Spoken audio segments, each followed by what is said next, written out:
আমাদের দেহ নশ্বর, আত্মা অবিনশ্বর।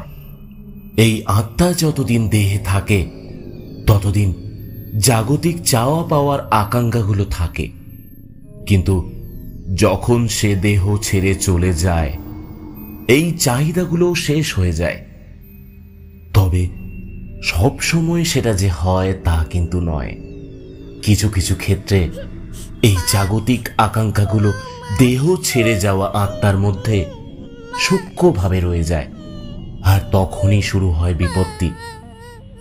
নমস্কার, এসো গল্প পড়ির আজকের এপিসোডে আপনারা শুনবেন একটি তান্ত্রিকের গল্প, সঞ্জয় পালের ভবানী তান্ত্রিক ও সাধিকার সাধনা। গল্পের কাহিনীর বুননের জন্য লেখক বিভিন্ন তন্ত্র মন্ত্র ও অতি প্রাকৃত ঘটনার উল্লেখ করেছেন।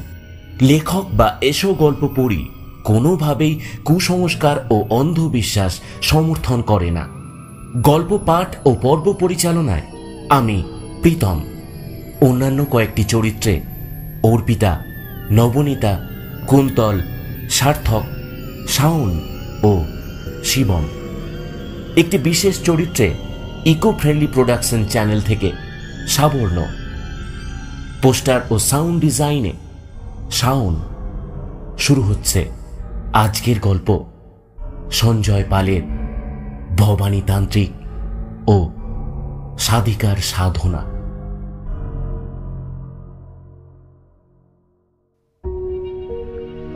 তন্ত্র জগতে ভবানীর নাম দিকে দিকে ছড়িয়ে পড়েছে। আদিভৌতিক রহস্যজনক অনেক ঘটনার সমাধান তার হাত ধরেই সম্পন্ন হয়েছে। দূর দূরান্ত থেকে অনেক মানুষজন ভবানীর কাছে নানা রকম সমস্যা নিয়ে হাজির হচ্ছেন। শ্মশান ভূমিতে তার কুড়ের সামনে দিন দিন ভিড় বেড়েই চলেছে। অবাঞ্ছিত চাওয়া পাওয়া আর নিজস্ব স্বার্থের উদ্দেশ্যেই বেশিরভাগ লোক ভবানীর কাছে ভিড় জমাচ্ছে। ভবানীর কাছে যা ক্রমশ অসহ্য হয়ে উঠেছে। মানুষের চাওয়া পাওয়ার কোনো শেষ নেই। নিজের স্বার্থের জন্য অন্যের ক্ষতি সাধন করতেও তারা কুণ্ঠাবোধ করে না। ওহো, অসহ্য! হে ভগবান, এই নির্বোধ স্বার্থলোভী মানুষগুলোর হাত থেকে আমাকে মুক্তি দাও। গভীর রাতে হঠাৎ ভবানীর ঘুম ভেঙে গেল। মানুষের স্বার্থপরতা তাকে খুব ভাবিয়ে তুলেছে। রাতে ঠিকঠাক তার ঘুমও হচ্ছে না। কুঁড়ে থেকে বেরিয়ে রাগে গজগজ করতে করতে শ্মশানভূমির একটা নির্জন জায়গায় এসে সে বসল। মনটা তার ভালো নেই। জনকল্যাণমূলক কাজ করার ইচ্ছেটা ক্রমশ তার মন থেকে লোপ পেতে বসেছে। অন্ধকার শ্মশানভূমির চারপাশে শুধুই নিস্তব্ধতা। সত্যি শান্তি বোধহয় শ্মশানেই বিরাজমান। ভবানীর মন হঠাৎ উৎফুল্ল হয়ে উঠল। সামনের ঝোপঝাড়গুলো থেকে বুনো ফুলের মিষ্টি সুবাস বাতাসে ছড়িয়ে পড়েছে। ভবানী মন ভরে সেই সুবাসের ঘ্রাণ নিতে লাগল। হঠাৎ কয়েকটি কুকুরের চিৎকারে ভবানীর কান ঝালাপালা হয়ে উঠল। শ্মশানের গোটা চত্বরটা হঠাৎ করেই পচা লাশের দুর্গন্ধে ভরে উঠল। ভবানী নাক কুঁচকে ব্যাপারটা বোঝার চেষ্টা করতে লাগলো। আর তখনই কুকুরগুলো ভয়ে মুখে একটা শব্দ করতে করতে দৌড় দিল। ভবানীর ইন্দ্রিয়গুলো সজাগ হয়ে উঠল। মনে মনে সে ভাবল, নিশ্চয়ই শ্মশানে আদিভৌতিক কোনো কিছুর আবির্ভাব ঘটেছে। শুকনো পাতা মারিয়ে ভারী পায়ে কারো চলার শব্দ এরপর ভবানীর কানে এসে পৌঁছালো। ক্রমশ শব্দটা তার কাছে যেন এগিয়ে আসছে, আর সঙ্গে সঙ্গেই লাশ পচা সেই বিকট গন্ধটাও। অপলক স্থির দৃষ্টিতে ভবানী সামনের দিকে তাকিয়ে রইল। ঘন অন্ধকারে ধপ ধপ করে পা ফেলে চলার শব্দের সঙ্গে সঙ্গে জান্তব একটা আওয়াজ ক্রমশ ভবানীর দিকে এগিয়ে আসতে লাগলো।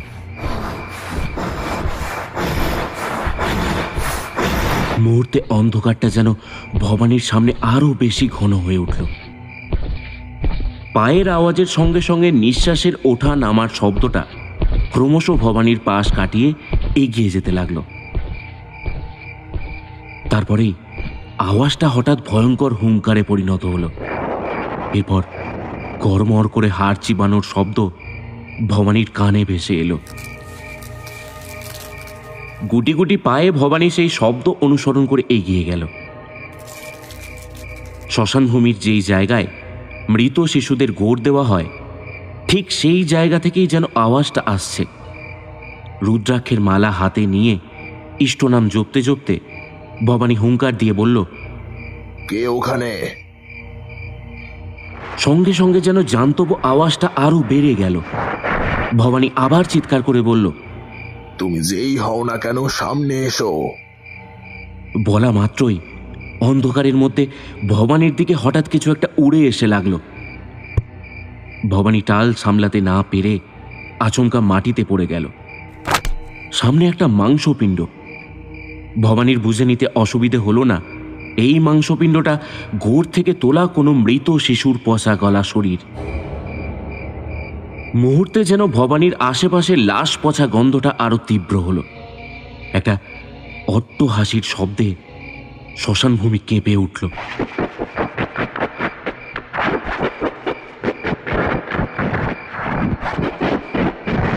তারপর এই ভারী পায়ে কেউ দৌড়ে ভবানীর দিকে এগিয়ে আসতে লাগলো। ভবানী সময় নষ্ট না করে রুদ্রাক্ষের মালাটা হাতে নিয়ে চিৎকার করে বলল, স্তব্ধ হও, স্তব্ধ হও। নিমেষে পরিবেশটা বদলে গেল। লাশ পচা গন্ধটা বন ফুলের সুগন্ধে যেন ভরে উঠল। ভবানী অবাক হয়ে নিজেকে আগের জায়গাতেই আবিষ্কার করল।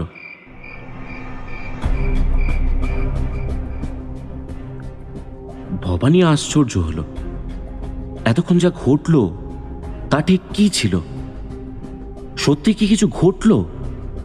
না না, এসব তার মনের ভুল। কিন্তু যদি মনের ভুলই হয়, তাহলে সে এই রকম ভয়ঙ্কর আদিভৌতিক ঘটনার সম্মুখীন হলো কেন? আর ব্যাপারটা যদি সত্যি হয়, তাহলে সেই সব গেল কোথায়? ভবানী ব্যাপারটা ঠিক বুঝতে পারল না। সে ভাবল হয়তো স্বপ্ন দেখেছে। কিন্তু যদি তাই হয়, তাহলে এই রকম স্বপ্ন দেখবার কারণ কি? নিশ্চয়ই কিছু কারণ আছে। ভবানী মনে মনে বলল, ব্যাপারটা দেখতে হচ্ছে।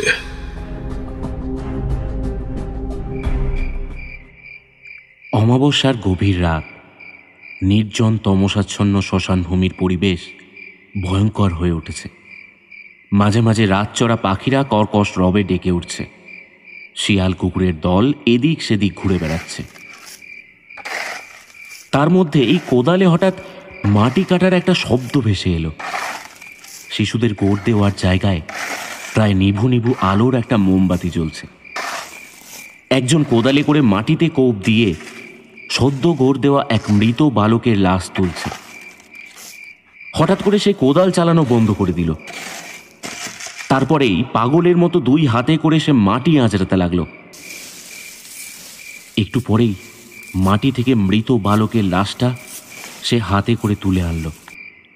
তারপর সেই লাশটাকে কাপড়ে জড়িয়ে কাঁধে ফেলে নিয়ে এক হাতে লাশটা ধরে আর অন্য হাতে কোদাল ও মোমবাতি নিয়ে হন হন করে হাঁটতে লাগলো।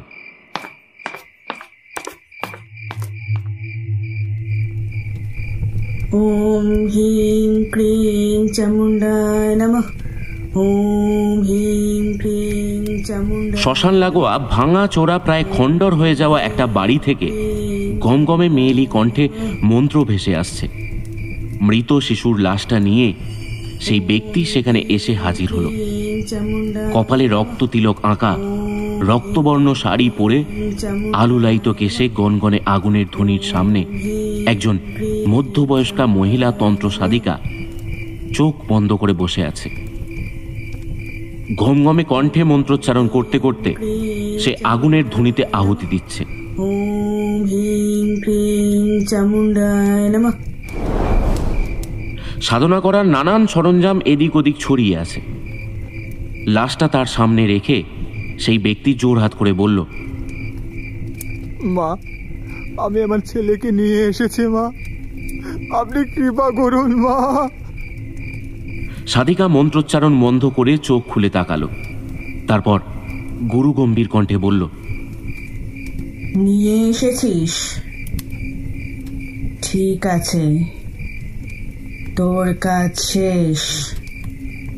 যা, তুই বাড়ি চলে যা। কাল সকালে এসে তোর ছেলেকে ফিরিয়ে নিয়ে যাস। সেই ব্যক্তি করজোর করে বলল, ঠিক আছে মা। এই বলে সে বাড়ি যাবার জন্য এগিয়ে গেল। আর তখনই সাদিকা গম্ভীর কণ্ঠে বলে উঠল, শোন, এই সব কথা কারো কাছে প্রকাশ কিন্তু করবি না।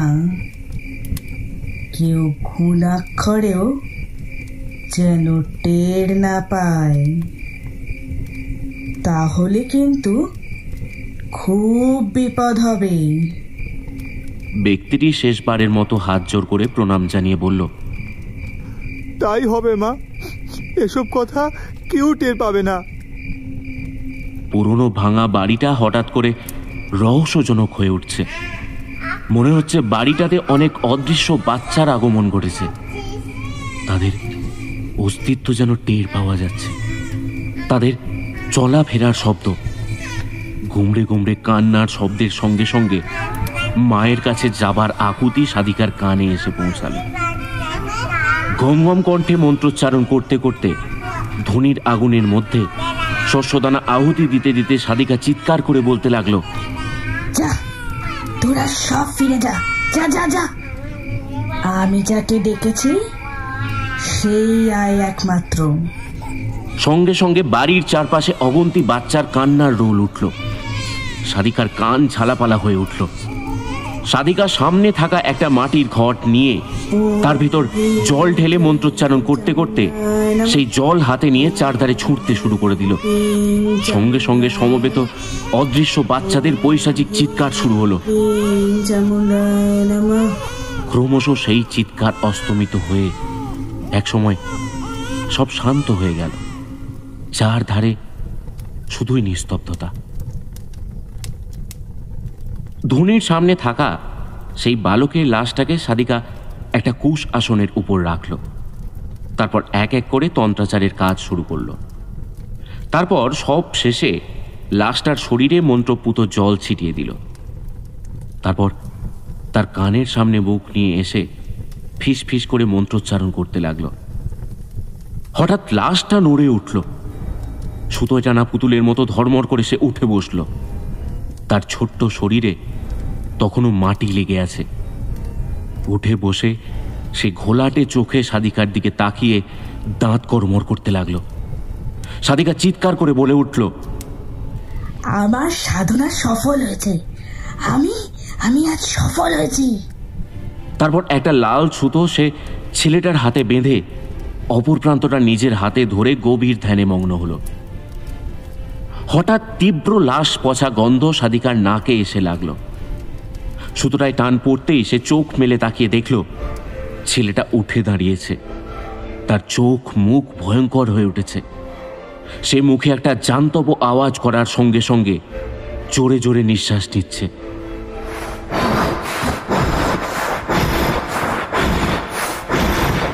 ঘোলাটে চোখে একবার সাদিকার দিকে তাকিয়েই সে লাফ দিয়ে উঠল। তারপর হাতে করে সুতোটা ছিঁড়ে পিছন ফিরে ভারী পায়ে চলতে শুরু করলো। সাদিকা হতভম্ব হয়ে পড়ল। এরকম তো হবার কথা নয়। তাহলে সাধনায় কোথাও কি কোনো ভুল হলো? সাদিকা মনে মনে চিন্তা করতে করতে ভয়ঙ্করভাবে চিৎকার করে বলে উঠল, স্তব্ধ, দাঁড়া বলছি।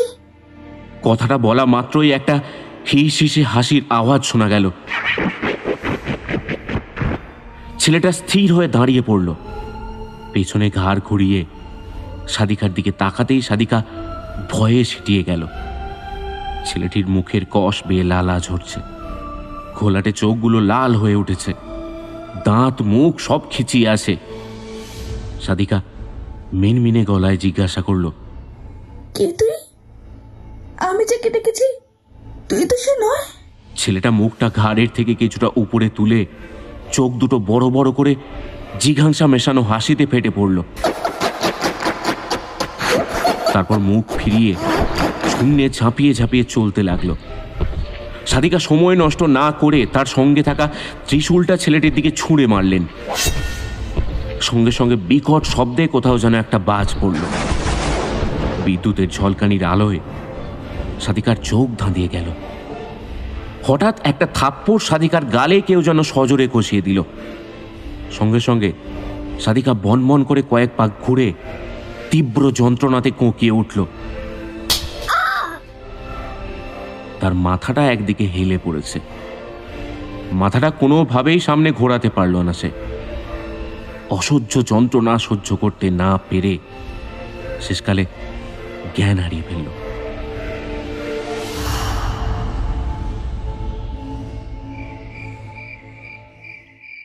রাত অনেক হয়েছে। বিপাশার চোখে ঘুম নেই, শোকে সে পাথর হয়ে আছে। মাত্র দুদিনের জ্বরে তার 5 বছরের একমাত্র ছেলেটা তাকে ছেড়ে চলে গেছে। তার স্মৃতি সবসময় বিপাশার চোখের সামনে ফিরে ফিরে আসছে। অবিনাশ তাকে বলেছে কালকেই অভিকে নিয়ে সে ফিরে আসবে, কিন্তু তা কিভাবে সম্ভব? এখনো অবিনাশ বাড়ি ফিরে আসেনি। বিপাশা জানে সে যতটা অভিকে ভালোবাসত, অবিনাশও ঠিক ততটাই ভালোবাসত। বিপাশা বিছানায় বসে কাঁদতে লাগল।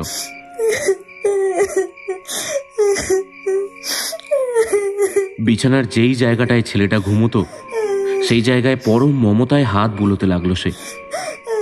একদিন আগেও ছেলেটা এইখানে শুয়েছিল। বিপাশার 2 চোখে অঝর ধারায় অশ্রু বয়ে যেতে লাগলো।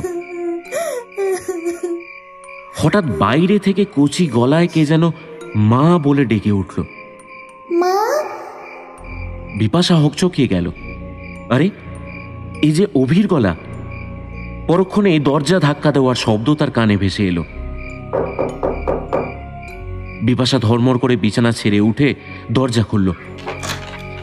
অবাক হয়ে সে দেখল অন্ধকারের মধ্যে সামনে একটা ছোট্ট আবছা নীল আলোর অবয়ব দাঁড়িয়ে আছে। বিপাশাকে দেখেই সে মা মা বলে ডাকতে লাগলো। মা! ও মা! মা! তারপরেই সে হাতের ইশারায় ওকে ডাকলো। ক্রমশ বিপাশার থেকে অবয়বটা দূরে সরে যেতে লাগলো। বিপাশা একটা ঘোরের মধ্যে চিৎকার করে, অভি! অভি যাস না, দাঁড়া! অভি যাস না, দাঁড়া! বলতে বলতে তার পিছনে পিছনে দৌড়াতে শুরু করে দিল। বিপাশা সেই অবয়বের পিছনে দৌড়তে দৌড়তে শ্মশান ভূমিতে চলে এলো। একটা গাছের নিচে এসে সেই অবয়বটা থামল। বিপাশা সেই গাছের নিচে আসতেই অবয়বটা যেন হঠাৎ করে মিলিয়ে গেল। হঠাৎ গাছের উপরে একটা শব্দ শোনা গেল। তারপরেই একটা বড় গাছের ডাল বিপাশার উপর এসে পড়ল। সঙ্গে সঙ্গে রক্তাক্ত অবস্থায় তীব্র যন্ত্রণাতে বিপাশা জ্ঞান হারিয়ে মাটিতে লুটিয়ে পড়ল।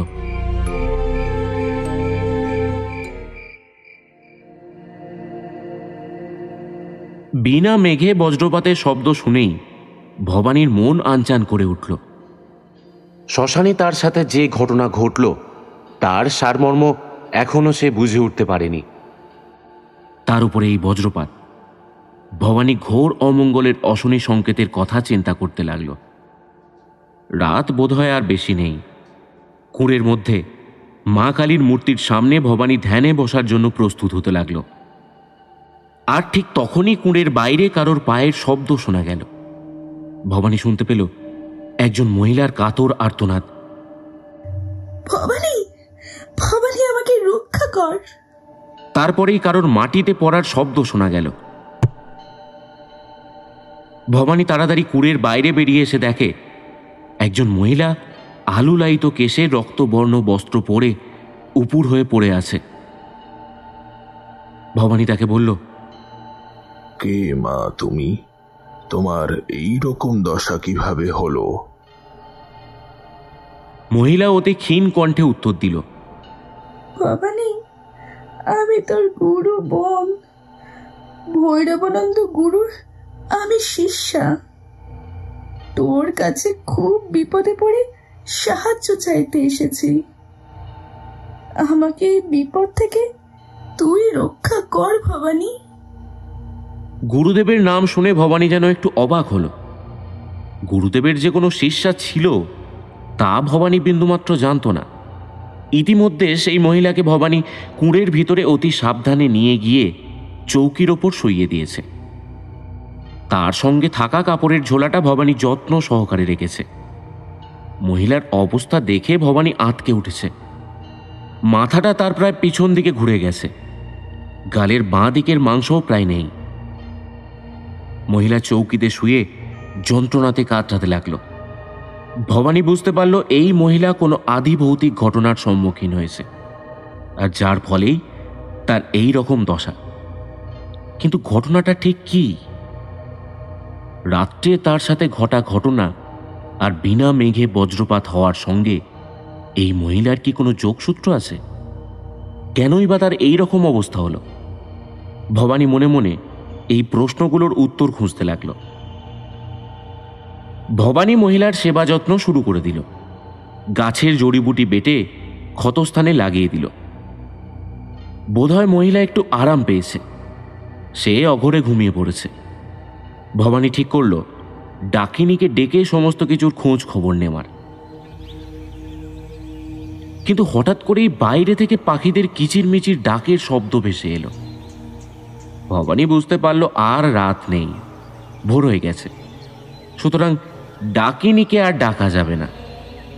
ভবানী মনে মনে ঠিক করল একটু বেলা হলেই এই মহিলাকে হাসপাতালে নিয়ে যাবে। মহিলার খুব দ্রুত চিকিৎসা দরকার। আয়ুর্বেদ উপাচার এই ক্ষেত্রে খুব দ্রুত চিকিৎসা করতে পারবে না। ক্রমে বেলা হলো। ভবানীর সকালের পুজো সম্পন্ন হয়েছে।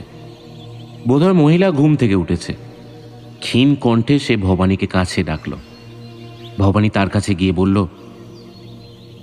মা, এখন একটু সুস্থ অনুভব করছেন?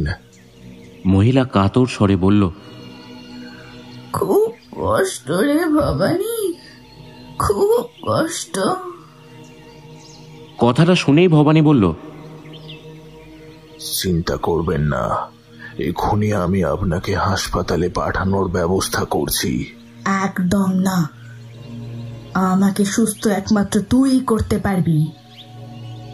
আমি জানি পরলোকগত গুরুদেবের সাথে তোর যোগাযোগ আছে। আমাকে এই কষ্টের হাত থেকে একমাত্র গুরুদেবী মুক্তি দিতে পারে। ভবানী বলল, ঠিক আছে, আমি চেষ্টা করব, কিন্তু তার আগে দয়া করে আপনার পরিচয় দিন, আর আপনার এই রকম অবস্থা কিভাবে হলো তা আমি জানতে চাই। ভবানীর কথা শুনে মহিলা হিস হিস করে হেসে বলে উঠল, অবিশ্বাস করছিস? না, তা ঠিক নয়। আসলে গুরুদেব কোনোদিন আপনার কথা বলেননি কিনা? ঠিক আছে, আমার ঝোলাটা নিয়ে আয়, তোকে সব কিছুর প্রমাণ আমি দিচ্ছি। আমার নাম বিমলা ভৈরবী। এই গ্রামেই আমার বাস ছিল, কিন্তু সাধনার উদ্দেশ্যে আমি কামাখ্যা রওনা দিয়েছিলাম, আর সেইখানেই আমার গুরুদেবের সাথে পরিচয় হয়। তিনি আমাকে তন্ত্র সাধনায় দীক্ষা দেন। এক এক করে তন্ত্রবিদ্যার মার্গগুলি শিখিয়ে দেন। তারপর একদিন গুরুদেবের সাথে গুরু ভাইদের এক বিরোধ বাধে। তখন আমি গুরুদেবকে এইখানে আসার পরামর্শ দিই, আর আমি সাধনায় সিদ্ধি লাভের জন্য কামাখ্যায় পড়ে থাকি।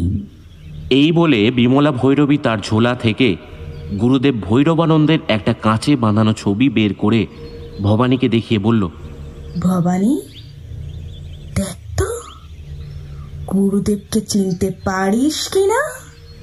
ভবানী গুরুদেবের ছবিতে প্রণাম করে বলল, মা, আমার আর কোনো সন্দেহ রইল না। ভৈরবী হিস হিস করে বলল, ভবানী, আমি খুব বড় একটা ভুল করে ফেলেছি, আর তার কারণে আমার জীবনে সংকট তৈরি হয়েছে। আমার সাধনায় ভুলে না জানি আরো কত কি খেসারত দিতে হয়, হয়তো জীবনও চলে যেতে পারে। গুরুর কৃপায় এই মুহূর্তে আমি রক্ষা পেয়েছি। এখন তুই পারিস আমাকে এই বিপদ থেকে উদ্ধার করতে। মা, ব্যাপারটা একটু খুলে বলুন। আপনার সাথে ঠিক কি ঘটেছে? যদি আমার সামর্থ্য থাকে তাহলে অবশ্যই আমি আপনাকে সাহায্য করব। ভৈরবী কথা শুরু করবার আগেই কুঁড়ের বাইরে থেকে কারোর চিৎকার শোনা গেল, বাবা ঠাকুর, বাবা ঠাকুর, বাবা ঠাকুর। একজন হন্তদন্ত হয়ে কুঁড়েতে প্রবেশ করে হাঁপাতে লাগলো। ভবানী তাকে দেখেই বলল, কি হয়েছে ডমরু? ডমরু হলো শ্মশানের ডোমেদের প্রধান। সে হাঁপাতে হাঁপাতে বলল, বাবা ঠাকুর, কাল রাতে শ্মশানে খুব ভয়ঙ্কর কাণ্ড ঘটেছে। সব কিছু লন্ড ভন্ড হয়ে গেছে। এই গ্রামের এক পরিবারের স্বামী স্ত্রী এখনো শ্মশানে অবচেতন হয়ে পড়ে আছে। সমস্ত শ্মশান ভূমি কেউ যেন তছ নছ করেছে। পরপর গাছগুলো ডাল ভেঙে নেচে পড়িয়াছে। ছোট বাচ্চাদের যেখানে গোড় দেওয়া হয় সেই স্থান থেকে কেউ যেন মৃত বাচ্চার লাশ তুলে এনেছে। তবে এই সব যে কোনো মানুষের কাজ নয় তা এক প্রকার নিশ্চিত, কারণ গোড় থেকে বের করানো বাচ্চার লাশগুলো আদা খাওয়া অবস্থায় পড়িয়াছে। লাশগুলোর হাড়, গোড়, মাংস সব সরানো সেটানো। ডমরুর কথা শুনেই ভবানী চমকে উঠল। তাহলে কাল রাতে সে যে ঘটনা প্রত্যক্ষ করেছে তা তবে সত্যিই ঘটেছে? তবে কি তার মস্তিষ্ক এই ঘটনার আগাম সংকেত দিচ্ছিল? মনে মনে এইসব ভাবতে ভাবতে ভবানী ডমরুকে জিজ্ঞাসা করল, স্বামী স্ত্রী দুজনকে চেনা গেছে? ডমরু বলল, হ্যাঁ বাবা ঠাকুর, খুব দুঃখজনক ঘটনা ঘটেছে তাদের সাথে। বাবা ঠাকুর, মাত্র 2 দিন আগেই ওদের একমাত্র ছেলের মৃত্যু হয়েছে। তাদের ছেলেকে আমরা ওইখানে গোড় দিয়েছিলাম। বাবা ঠাকুর, আপনি কিছু একটা করুন। কখন যে কি হয় সেই ভেবে আমরা সবাই খুব ভয়ে আছি। ঠিক আছে, আমি এক্ষুনি যাচ্ছি। তোমরা তাড়াতাড়ি ডাক্তার ডাকো। চেষ্টা করো স্বামী স্ত্রীর জ্ঞান ফিরিয়ে আনার। ডমরু জোর হাত করে বলল, ঠিক আছে বাবা ঠাকুর, আপনি তাড়াতাড়ি আসুন। ভৈরবী চৌকিতে শুয়ে সবকিছু শুনে ঘুমড়ে ঘুমড়ে কেঁদে উঠে ভবানীকে বলল, এইসব কিছু আমার জন্যই হয়েছে রে ভবানী, এইসব কিছু আমার জন্যই হয়েছে। আমি ভুল করে বড় জগৎ থেকে এক ভয়ঙ্কর আত্মাকে আহ্বান করে এনেছি, আর সে এখন এইখানে উপস্থিত হয়ে এই সব কাণ্ড ঘটিয়েছে। ভবানী চমকে উঠল। হে, আপনি কি করেছেন মা? আপনি জানেন পরজগতের আত্মারা একবার ইহজগতে প্রবেশ করলে তারা সহজে যেতে চায় না। তাদের আকাঙ্ক্ষা পূরণ না হলে তারা এইখানেই থেকে যায়। নিজের আকাঙ্ক্ষা পূরণের জন্য তারা ভয়ঙ্কর হয়ে ওঠে, কারোর জীবনও নিতে পারে। ভৈরবী বলল, সেই কথা তোকে আগেই বলেছি ভবানী, আর তাই তার ফল এখন আমি ভোগ করছি। ভবানী ভৈরবীকে বলল, কিন্তু আপনি এই রকম করলেন কেন? ওদের দুজনের কষ্ট আমি দেখতে পারছিলাম না রে ভবানী। ওদের একমাত্র ছেলের হঠাৎ মৃত্যুটা ওরা কেউই সইতে পারছিল না। ভবানী অবাক হয়ে চোখ বড় বড় করে বলল, তার মানে শ্মশানে যারা অজ্ঞান হয়ে আছে তাদের আপনি চিনেন? ভৈরবী ফিস ফিস করে বলল, ওদের নাম অবিনাশ ও বিপাশা। ওরা আমার পূর্ব পরিচিত।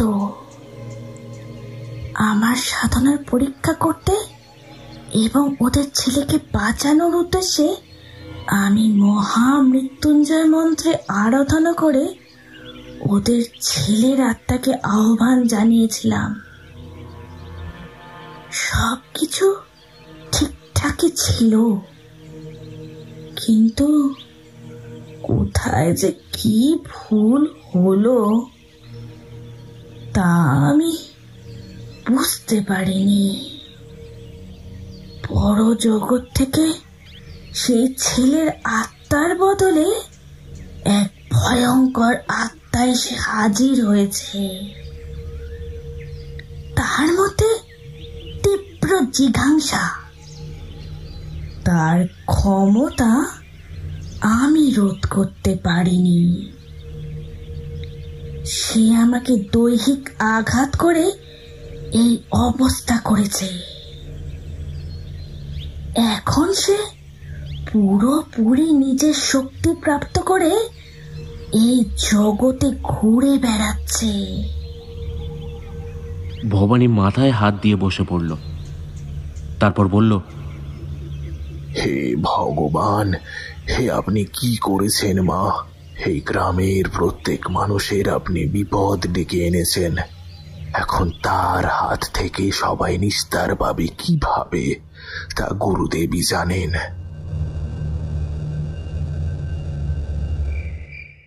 রাত প্রায় শেষ হতে চলেছে। নদীর পাড়ে মাছ ধরার জাল হাতে নিয়ে রঘু মাছ ধরার জন্য প্রস্তুত হচ্ছে। হ্যারিকেনের অল্প আলোতে সে জালের জট খুলছে। অমাবস্যার শেষ রাত। বউ বারবার বারণ করা সত্ত্বেও সে এসেছে।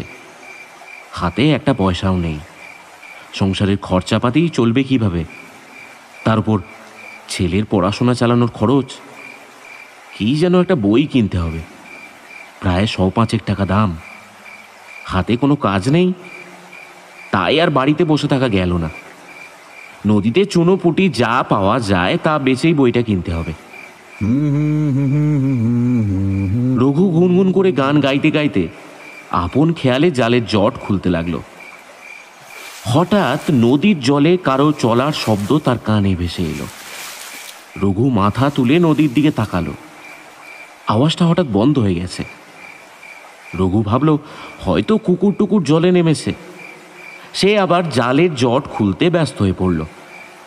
ঠিক তখনই আবার সেই শব্দটা তার কানে ভেসে এলো। অবাক হয়ে রঘু আবার নদীর দিকে তাকালো, কিন্তু কাউকে সে দেখতে পেল না। এবার তার একটু ভয় ভয় করতে লাগলো। সে হাঁক দিয়ে বলল, আওয়াজটা প্রতিধ্বনিত হয়ে ফিরে এলো, কিন্তু কারো কোনো সাড়া পাওয়া গেল না। নদীর প্রান্তর নিশ্চুপ। ব্যাপারটা নিজের মনের ভুল ভেবে রঘু মাছ ধরতে লেগে পড়ল। কয়েক ক্ষেপ জালটাকে জলে ফেলে সে কিছু মাছ ধরল। এদিকে ভোরের আলো প্রায় ফুটে উঠেছে। হঠাৎ রঘু ঘাড়ের কাছে কারোর নিঃশ্বাস নেওয়ার শব্দের সঙ্গে সঙ্গে গরম বাতাসের অনুভব পেল। রঘু ভয়ে শিউরে উঠল।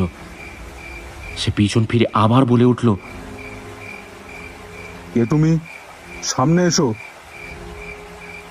কথাটা বলা মাত্রই কেউ যেন জড়ানো কচি কণ্ঠে হেসে উঠে বলল,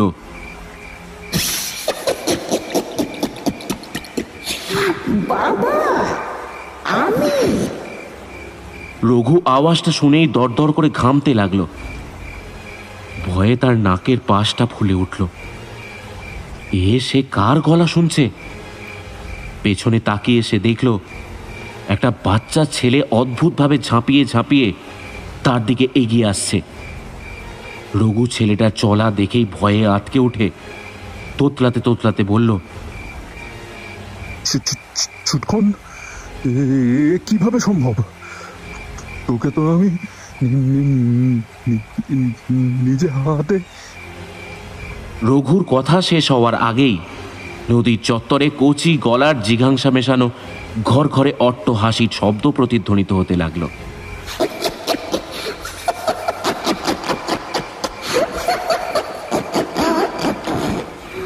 হঠাৎ বাচ্চাটা তার সামনে চলে এলো।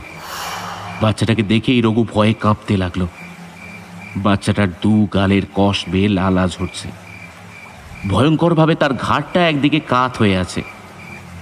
সে রঘুর দিকে আগুন ঝরানো ভয়ঙ্কর দৃষ্টিতে তাকিয়ে জড়ানো কণ্ঠস্বরে বলল, বাবা, আমাকে আমাকে চিনতে পারছো? রঘুর হাতে থাকা জালটা হাত থেকে পড়ে গেল। সে ভয়ে কাঁপতে কাঁপতে হিসিসে গলায় বলল, ছুটকন। কথাটা শোনা মাত্রই বাচ্চাটা ঘর ঘরে কণ্ঠে বলে উঠল, আমাকে আমাকে কেন ওইভাবে কষ্ট দিয়ে মারলে বলো তো? কথাটা শোনা মাত্রই রঘু হকচকিয়ে গেল। ভয়ের মধ্যেও সে মনে মনে ভাবতে লাগলো, ছেলেটা ঠিক কে? চলন বলন সবই ছুটকনের মতো, কিন্তু মুখ তো ছুটকনের নয়। বাচ্চাটা হিংস্র হয়ে উঠল। ছুটকনের চোখ মুখ যেমন খিচে থাকতো, ঠিক সেই রকমই তার চোখ মুখও খিচে উঠছে। সে রাগে একটা আওয়াজ করতে করতে ঘর ঘরে কণ্ঠে বলল, চিন্তা করো না, তুমি যেভাবে আমাকে কষ্ট দিয়ে মেরেছ, আমিও একইভাবে তোমার কষ্ট দিয়ে মারবো। এই বলেই বাচ্চাটা কিছুটা শূন্যে উঠে গেল। তারপর রঘুকে সবেগে ধাক্কা দিয়ে অদৃশ্য হয়ে গেল। রঘু টাল সামলাতে না পেরে মাটিতে পড়ে গেল। হঠাৎ করেই তার শরীরটা একটা অদৃশ্য শক্তির টানে নদীর জলের দিকে এগিয়ে যেতে লাগলো। রঘু চিৎকার করতে লাগলো, বাঁচাও, বাঁচাও, বাঁচাও। ক্রমে নদীর অনেক গভীরে রঘু পৌঁছে গেল। তারপরেই বাচ্চাটা সেইখানে উদয় হয়ে তীব্র চিৎকার করতে করতে তার ঘাড়ে চেপে বসল। সে দুই হাত দিয়ে প্রবল শক্তিতে রঘুর মাথাটাকে ঠেসে ধরে জলের মধ্যে ডুবিয়ে দিতে লাগলো। রঘু আঁকুপাকু করতে লাগলো। বাঁচাও।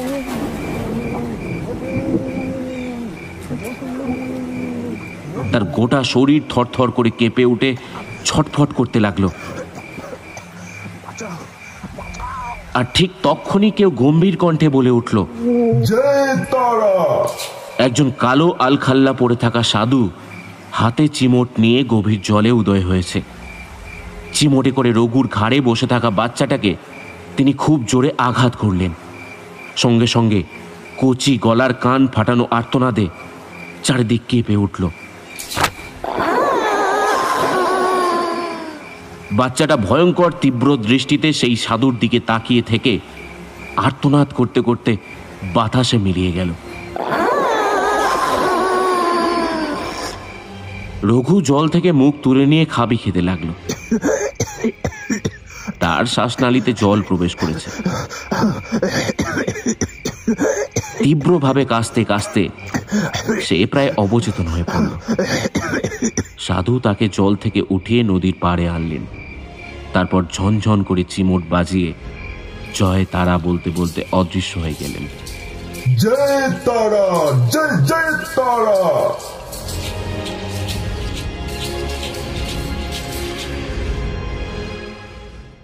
ভবানী ভৈরবীর কথা শুনে বুঝল এই ব্যাপারে তাকে হস্তক্ষেপ করতেই হবে, না হলে খুব বড় একটা বিপদ হয়ে যাবে।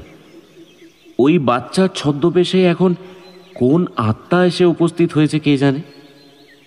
তার ঠিক কি ইচ্ছে সেটা আগে জানতে হবে। ভবানী ভালোভাবেই জানে আত্মাদের ইচ্ছে শক্তি অনেক। পরলোকগত আত্মারা প্রচুর ইচ্ছে শক্তির জোরেই আবার ঘুরে আসে। এক্ষেত্রে ভৈরবী ভুল সাধনা করে সেই আত্মার পথ সহজ করে দিয়েছে। ভবানী ভৈরবীকে বলল, মা, আপনি সাবধানে থাকবেন। আমি এক্ষুনি শ্মশান চত্বরে গিয়ে দেখে আসি তাদের অবস্থা। এই বলে ভবানী কুঁড়ে থেকে বেরিয়ে শ্মশানের দিকে এগিয়ে গেল।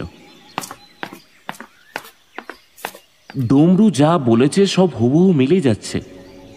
সত্যিই মনে হয় কেউ কাল রাতে এইখানে তোলপাড় করেছে। জায়গায় জায়গায় গাছের ডাল ভেঙে পড়ে আছে। বাচ্চাদের গোড় দেওয়ার জায়গাটার কাছে এসেই লাশ পচা গন্ধে ভবানীর বমি হওয়ার উপক্রম হলো। বাচ্চাদের লাশগুলো আধ খাওয়া অবস্থায় এই দিক সেদিক ছড়িয়ে ছিটিয়ে আছে। কাল ভবানী শ্মশানভূমি থেকে চলে যাবার পরই বোধহয় এইসব ঘটেছে।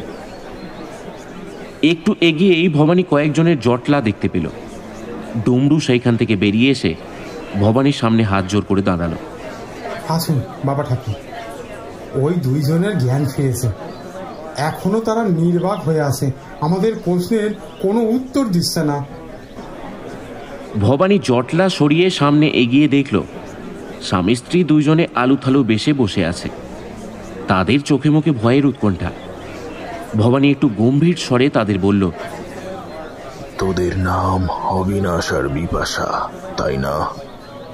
ভবানীর মুখে নিজেদের নাম শুনে দুইজনেই ভবানীর মুখের দিকে ফ্যাল ফ্যাল করে তাকিয়ে রইল। বিপাশার কপাল বোধহয় ফেটে গেছে, সেইখানে রক্ত জমে চাপ হয়ে শুকিয়ে গেছে। ভবানী ডমরুকে বলল, ওদের ধরাধরি করে আমার কুঁড়েতে নিয়ে আয়। এই বলে সে কুঁড়ের দিকে হাঁটা দিল। একটু পরে ডমরু এবং কয়েকজন মিলে তাদের ধরাধরি করে ভবানীর কুঁড়েতে নিয়ে এলো। চৌকিতে ভৈরবীকে শুয়ে থাকতে দেখেই অবিনাশ মা মা বলে তার কাছে যেতে চাইল। মা, মা। ভবানী ডমরুকে বলল, গোরস্থানে বাচ্চাদের লাশগুলো পুঁতে ফেলার ব্যবস্থা কর, আর শ্মশান ভূমি পরিষ্কার করার জন্য লোকের ব্যবস্থা কর। ভবানীর কথা শুনে ডমরু বলল, ঠিক আছে বাবা ঠাকুর। অবিনাশ ও বিপাশা একটু ধাতস্থ হয়েছে। অবিনাশ ভৈরবীর অবস্থা দেখে চমকে উঠেছে। ভবানী জড়িবুটির প্রলেপ তৈরি করে বিপাশার কপালে লাগিয়ে দিচ্ছে। ভৈরবী অবিনাশকে বলল, বাবা, আমি পারলাম না তোর ছেলেকে ফিরিয়ে আনতে। নিজের ভুলে আমি সব পণ্ড করে দিয়েছি। দেখ দেখ দেখ আমার কি হাল হয়েছে। অবিনাশ নিশ্চুপভাবে বসে কাঁদতে লাগল। ভবানী ভৈরবীকে বলল, মা, আপনি জেনে শুনেও প্রকৃতি বিরোধী কাজ করেছেন। প্রকৃতিতে জীবন মৃত্যু স্বাভাবিক, আর আপনি তাতে হস্তক্ষেপ করেছেন। আপনি জানেন কারো মৃত্যু হলে সে আর ফিরে আসে না, তবুও আপনি এ কাজ কেন করলেন? ভবানীর কথা শুনেই অবিনাশ বলে উঠল, অভি ফিরে এসেছে, আমি নিজের চোখে তাকে দেখেছি, কিন্তু আমি তাকে আটকে রাখতে পারিনি। সে নির্মম হয়ে উঠেছিল। কাল রাতে অভিকে মাটি থেকে তুলে ভৈরবী মায়ের কাছে দিয়ে এসে ওই ভাঙা বাড়িটার বাইরে অপেক্ষা করছিলাম। অভিকে সাথে করে বাড়ি নিয়ে যাব এমনটা ঠিক করেছিলাম। হঠাৎ দেখলাম অভি ওই বাড়ি থেকে বেরিয়ে আসছে। তার সারা শরীর থেকে একটা নীলাভ আভা বেরিয়ে আসছে। খুশিতে আমার মন ভরে উঠল।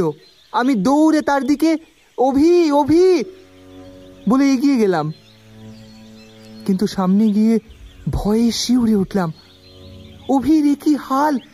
দুই কষ বেয়ে লালা ঝরছে, মাথাটা কাত হয়ে আছে, আর আর তার চলার ধরনটাও কেমন যেন আলাদা।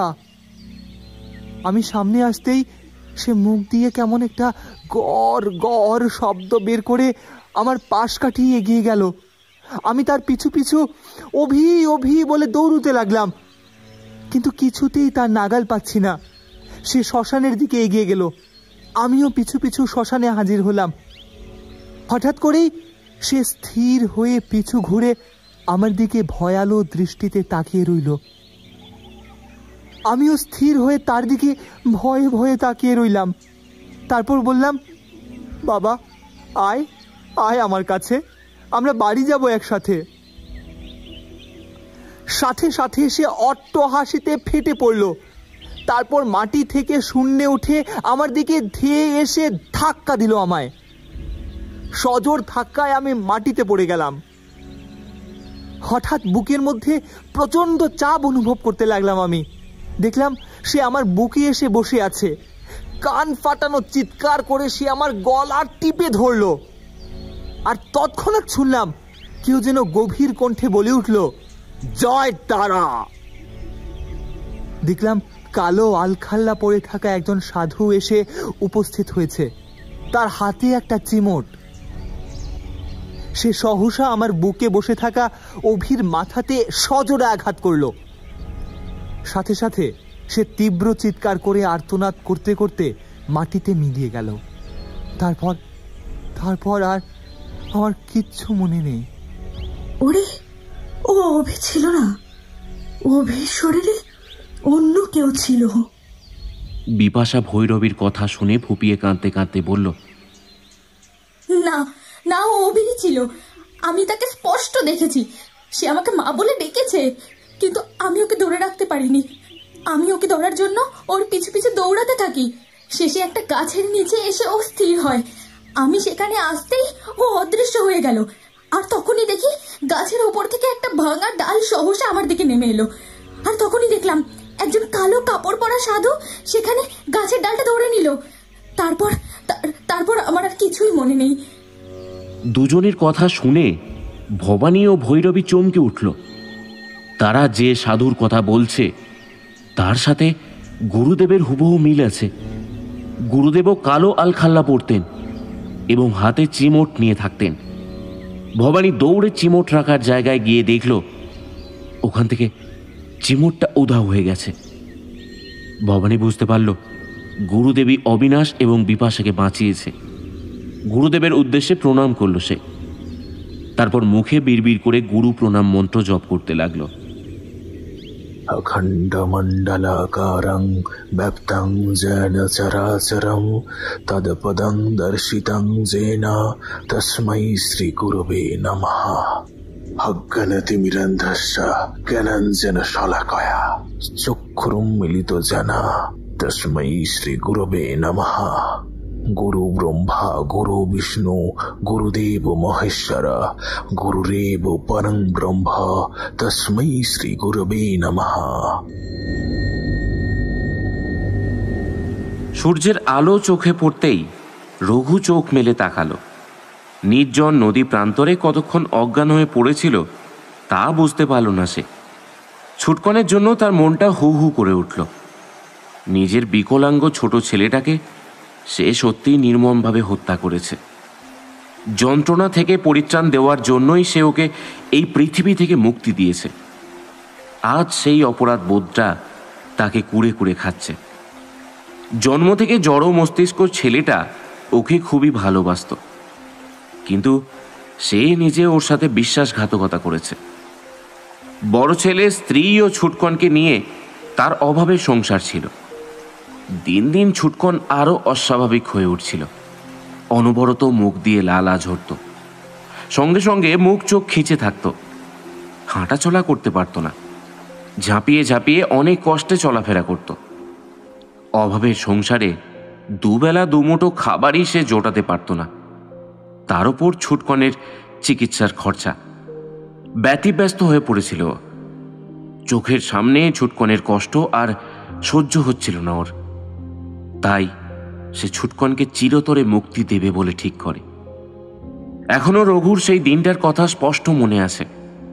ছুটকনকে তার মা জামা কাপড় পরিয়ে দিতে দিতে বলল, যা বাবার সাথে কলকাতা ঘুরে আয়। তখন তার কি ফুর্তি! ঘন ঘন হাততালি দিয়ে অস্পষ্ট ভাষায় সে বলছিল, কি মজা কি মজা। কিন্তু রঘু যে তাকে সাজা দেবার জন্যই নিয়ে যাচ্ছে তা সে বা তার মা ঘুণাক্ষরেও টের পায়নি। রঘু বউকে বুঝিয়েছিল কলকাতাতে এক স্বেচ্ছাসেবক সংগঠন ছুটকনকে তাদের সঙ্গে রাখার জন্য রাজি হয়েছে, তাই তাকে শহরে নিয়ে যেতে হবে। প্রথমে রাজি না হলেও পরে ছুটকনের চিকিৎসার কথা চিন্তা করে রঘুর বউ রাজি হয়ে গিয়েছিল। যদি ছেলেটার একটা কিছু ব্যবস্থা হয়। রঘু ছুটকনকে কোলে নিয়ে কলকাতা যাওয়ার বাস ধরার জন্য অন্ধকার থাকতে থাকতেই বাড়ি থেকে বেরিয়ে পড়ে। কলকাতা যে অনেক দূর। ছেলেটার কতই বা বয়স হবে, 5 বা 6 হয়তো। ছুটকন বাবাকে অস্পষ্ট ভাষায় বলল, কলকাতায় কলকাতায় কি আছে বাবা? অনেক কিছু, ট্রাম, পাতাল রেল, আরো কত কি। আমাকে সেসব দেখাবে বলো বাবা। হ্যাঁ বাবা, সব দেখাবো। ছুটকন হাততালি দিয়ে বলল, কি মজা কি মজা। পথ চলতে চলতে রঘুর মনের লড়াই শুরু হলো। সে যে কাজটা করতে যাচ্ছে সেটা কি ঠিক হচ্ছে? দিন যত যাবে ছুটকনের কষ্ট আরো বেড়ে যাবে, আর তা সে নিজের চোখে কোনোভাবেই দেখতে পারবে না। রঘু চোখ বন্ধ করে একটা দীর্ঘশ্বাস নিল। তারপর মনে মনে বলল, না, ছুটকনকে মুক্তি দিতেই হবে। তারপর সে পথ পরিবর্তন করে নদীর দিকে এগিয়ে চলল। হঠাৎ পাখিদের কলরবে রঘুর হুঁশ ফিরে এলো। পাখির দল নদীতে মাছ শিকারে নেমেছে। পুরনো কথা ভাবতে ভাবতে রঘুর চোখ ছলছল করে উঠল। বাড়ি যাবার কথা তার মনেই ছিল না। সে দেখল সূর্য অনেকটা আকাশের উপরে উঠে গেছে। ভোরের সেই অলৌকিক ব্যাপারটা তাকে শিহরিত করে তুলেছে। নিশ্চয়ই ছুটকন এসেছিল, কিন্তু তা কিভাবে সম্ভব? ও তো ছুটকনকে নিজের হাতে এই নদীর জলে চুবিয়ে মেরে শ্মশানে বাচ্চাদের ঘোর দেওয়ার স্থানে পুঁতে দিয়ে এসেছিল। তাহলে সে ফিরে এলো কিভাবে? তাহলে কি সে অশরীরী হয়ে ফিরে এলো? তাহলে কি ছুটকন তাকে মেরে বদলা নিতে এসেছে? এই কালো কাপড় পরা সাধুটাই বা কে ছিল যে ওর জীবনটা বাঁচালো? এইসব ভাবতে ভাবতে রঘুর মন অস্থির হয়ে উঠল। সে বিপদের আশঙ্কা করতে লাগলো। তারপর জালটা ঘাড়ে নিয়ে মাছগুলো হাতে নিয়ে বাড়ির পথে রওনা দিল। বিপাশা ও অবিনাশকে ভবানী বাড়ি পাঠিয়ে দিয়েছে। ভবানী তাদের অনেক বুঝিয়ে শান্ত করেছে। মৃত কেউ যে ফিরে আসে না, ভবানী তাদের সেই কথাই বলেছে। দুজনকে সাবধানে থাকতে বলেছে, কারণ ভৈরবীর সাধনার ভুলে পরজগতের কোনো ভয়ানক আত্মা তাদের ছেলের মৃত শরীরে প্রবেশ করেছে। সুতরাং সেই আত্মার প্রলোভনে যেন কোনোভাবেই ওরা পা না দেয়, তাহলেই কিন্তু বিপদ অনিবার্য। অবিনাশ ও বিপাশা ভবানীর কথা শুনে চোখের জল মুছতে মুছতে বাড়ি ফিরেছে। সন্ধ্যাবেলা ভবানী ও ভৈরবী গুরুদেবকে আহ্বান করার জন্য ধ্যানে বসল। ভৈরবী অতি কষ্টে উঠে বসেছে। যন্ত্রণাটা তার আগের থেকে একটু কমেছে। দুপুরে সামান্য কিছু সে খেয়েওছে। দুজনে মা কালীর মূর্তির সামনে পাশাপাশি বসে একসঙ্গে চোখ বন্ধ করে দুহাত জোর করে বিড়বিড় করে গুরুদেবের চরণ বন্দনা করতে লাগলো।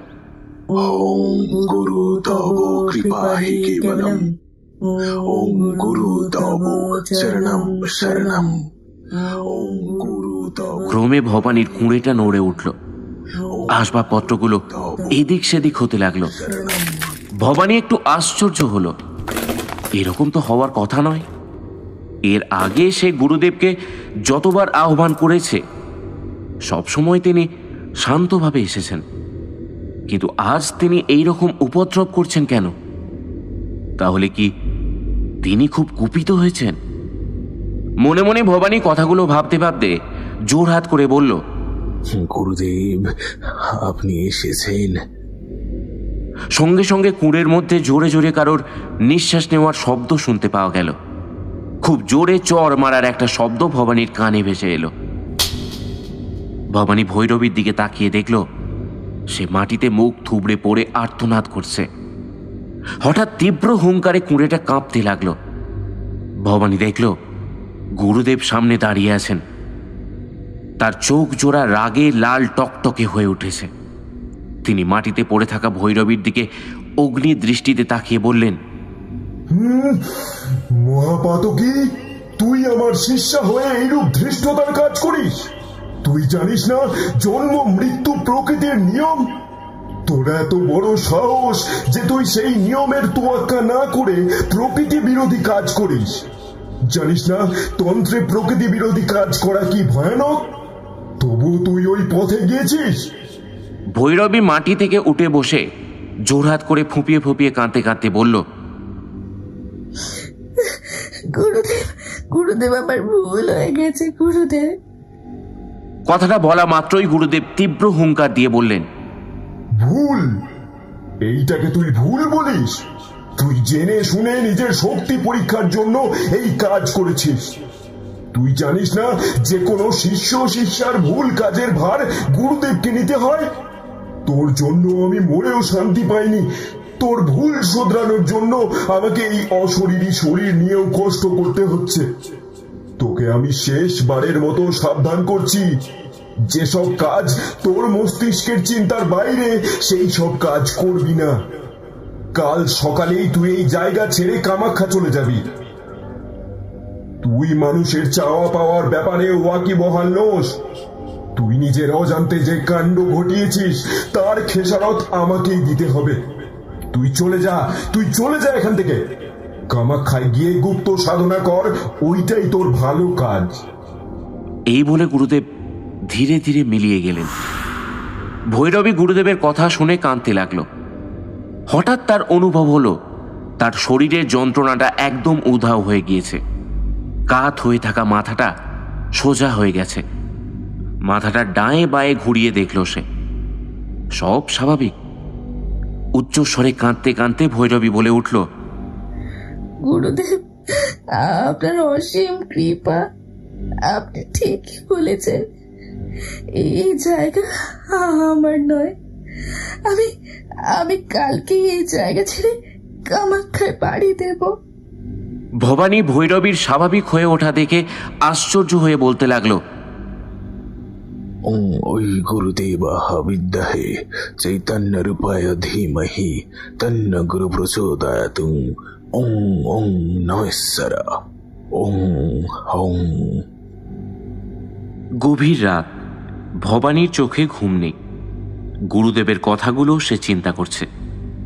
সত্যিই শিষ্যদের সমস্ত কিছুর ভার গুরুদেবকে নিতে হয়, কারণ তিনিই তাদের মার্গদর্শী।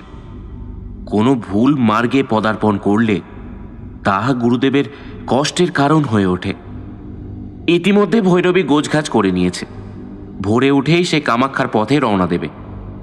কিন্তু তার আহ্বান করা আত্মার কি হবে এবং সে কি চরম বিপদ ডেকে আনবে তার তো কোনো সংকেত পাওয়া যাচ্ছে না। হঠাৎ ভবানী গুরুদেবের চিমটের ঝনঝনানির শব্দ পেল। সামনে তাকিয়ে দেখল গুরুদেব দাঁড়িয়ে আছেন। ভবানী হাত জোর করে বলল, গুরুদেব, আপনি এসেছেন। ভবানীকে গুরুদেব বললেন, শোন ভবানী, আমি সব সময় তোর সঙ্গে আছি। ভৈরবীর ভুল তোকেই শোধরাতে হবে। সে যে মহামৃত্যুঞ্জয় মন্ত্র দিয়ে পরলোকের দরজা খুলেছিল, সেখান থেকে অনেক বাচ্চার আত্মাই এখানে এসেছিল। সবাই ফিরে গেলেও 2 জন বাচ্চার আত্মা এখানেই রয়ে গিয়েছে।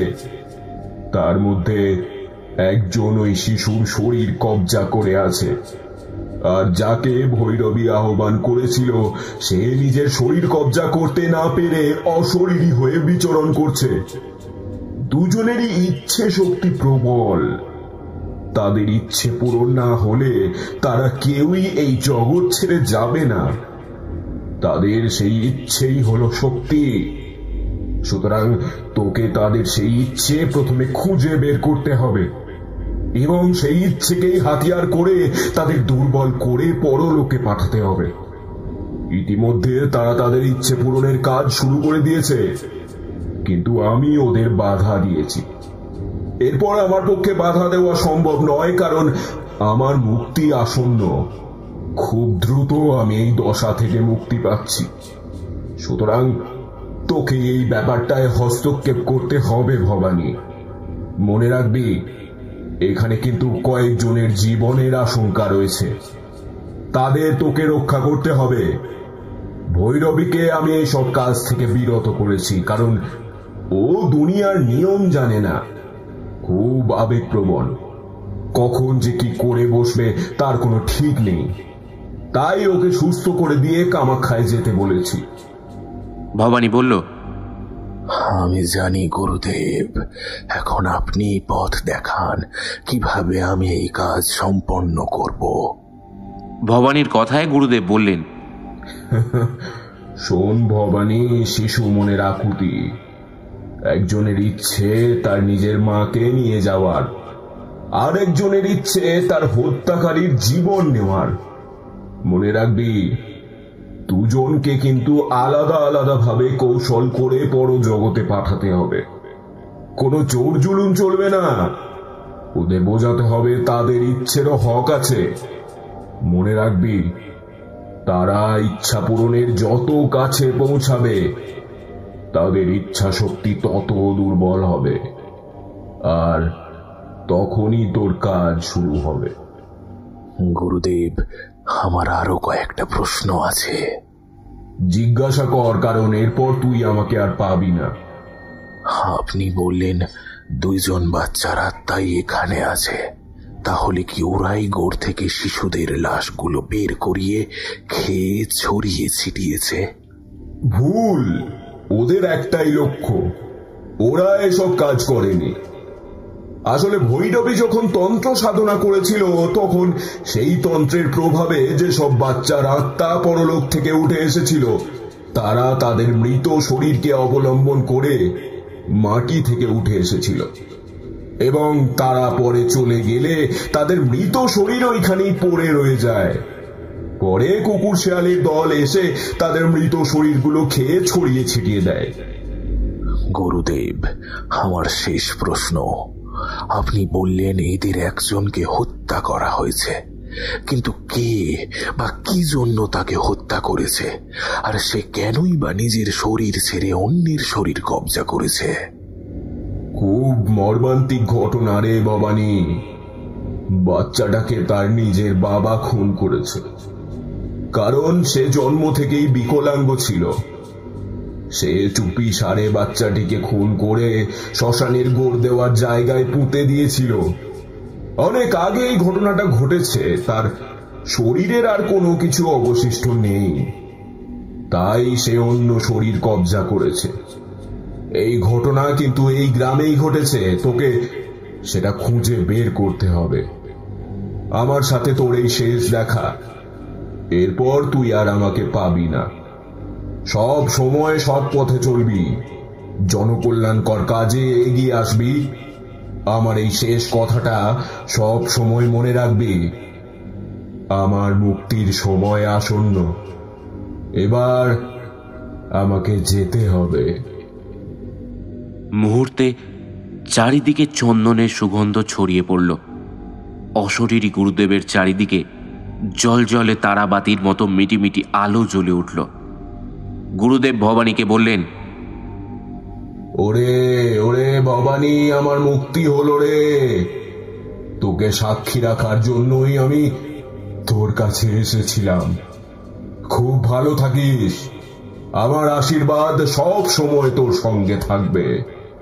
জয় তারা, জয় জয় তারা। এই বলে তিনি হাত নাড়তে নাড়তে মিলিয়ে যেতে লাগলেন। গুরুদেব, গুরুদেব, গুরুদেব, গুরুদেব, গুরুদেব, গুরুদেব। গুরুদেব মুক্তি পাওয়াতে ভবানী একটু মুষড়ে পড়লেও খুব আনন্দিত হল। হয়তো সে গুরুদেবকে আর কাছে পাবে না, কিন্তু গুরুদেব অশরীরী দশা থেকে তো মুক্তি পেলেন। ভবানী গুরুদেবের প্রতি প্রণাম জানিয়ে শেষবারের মতো তার চরণ বন্দনা করতে লাগল। গুরু ব্রহ্মা, গুরু বিষ্ণু, গুরুদেব মহেশ্বর, গুরু সাক্ষাৎ পরব্রহ্মা, তস্मै শ্রী গুরবে নমঃ। ভৈরবীর ভুলে যে 2 জন বাচ্চার আত্মা ইহলোকে হাজির হয়েছে, তাদের ইচ্ছের কথা গুরুদেব ভবানীকে বলেছেন, কিন্তু তারা কিভাবে তাদের ইচ্ছে পূরণ করবে তার খোঁজ ভবানীর কাছে নেই। ইতিমধ্যে তাদের ইচ্ছে পূরণের পথে গুরুদেব বাধা দিয়েছেন, সুতরাং তারা আরো ভয়ানক হয়ে উঠেছে। এরপর যেমন করে হোক তারা তাদের ইচ্ছে পূরণ করতে সচেষ্ট হবে।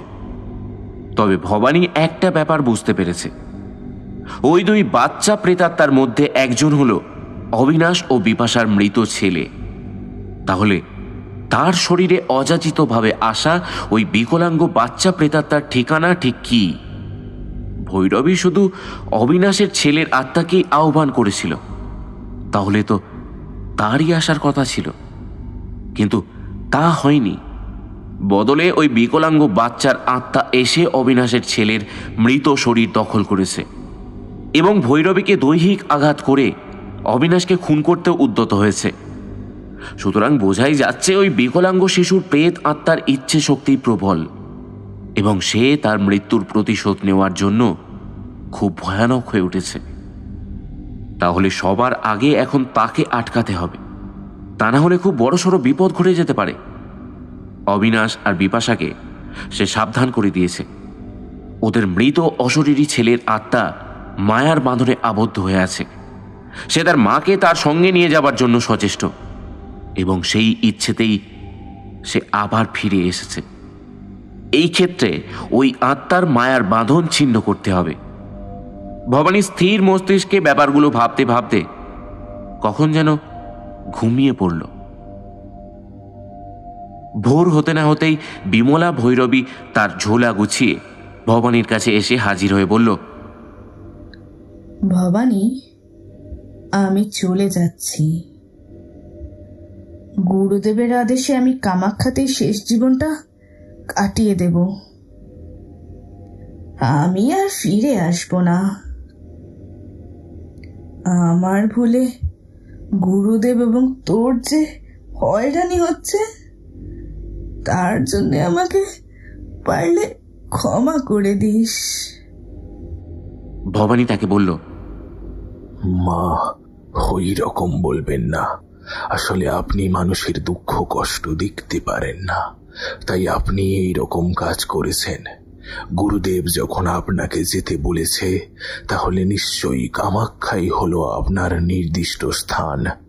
আপনি সেখান থেকেই লোককল্যাণের জন্য সাধনা করুন।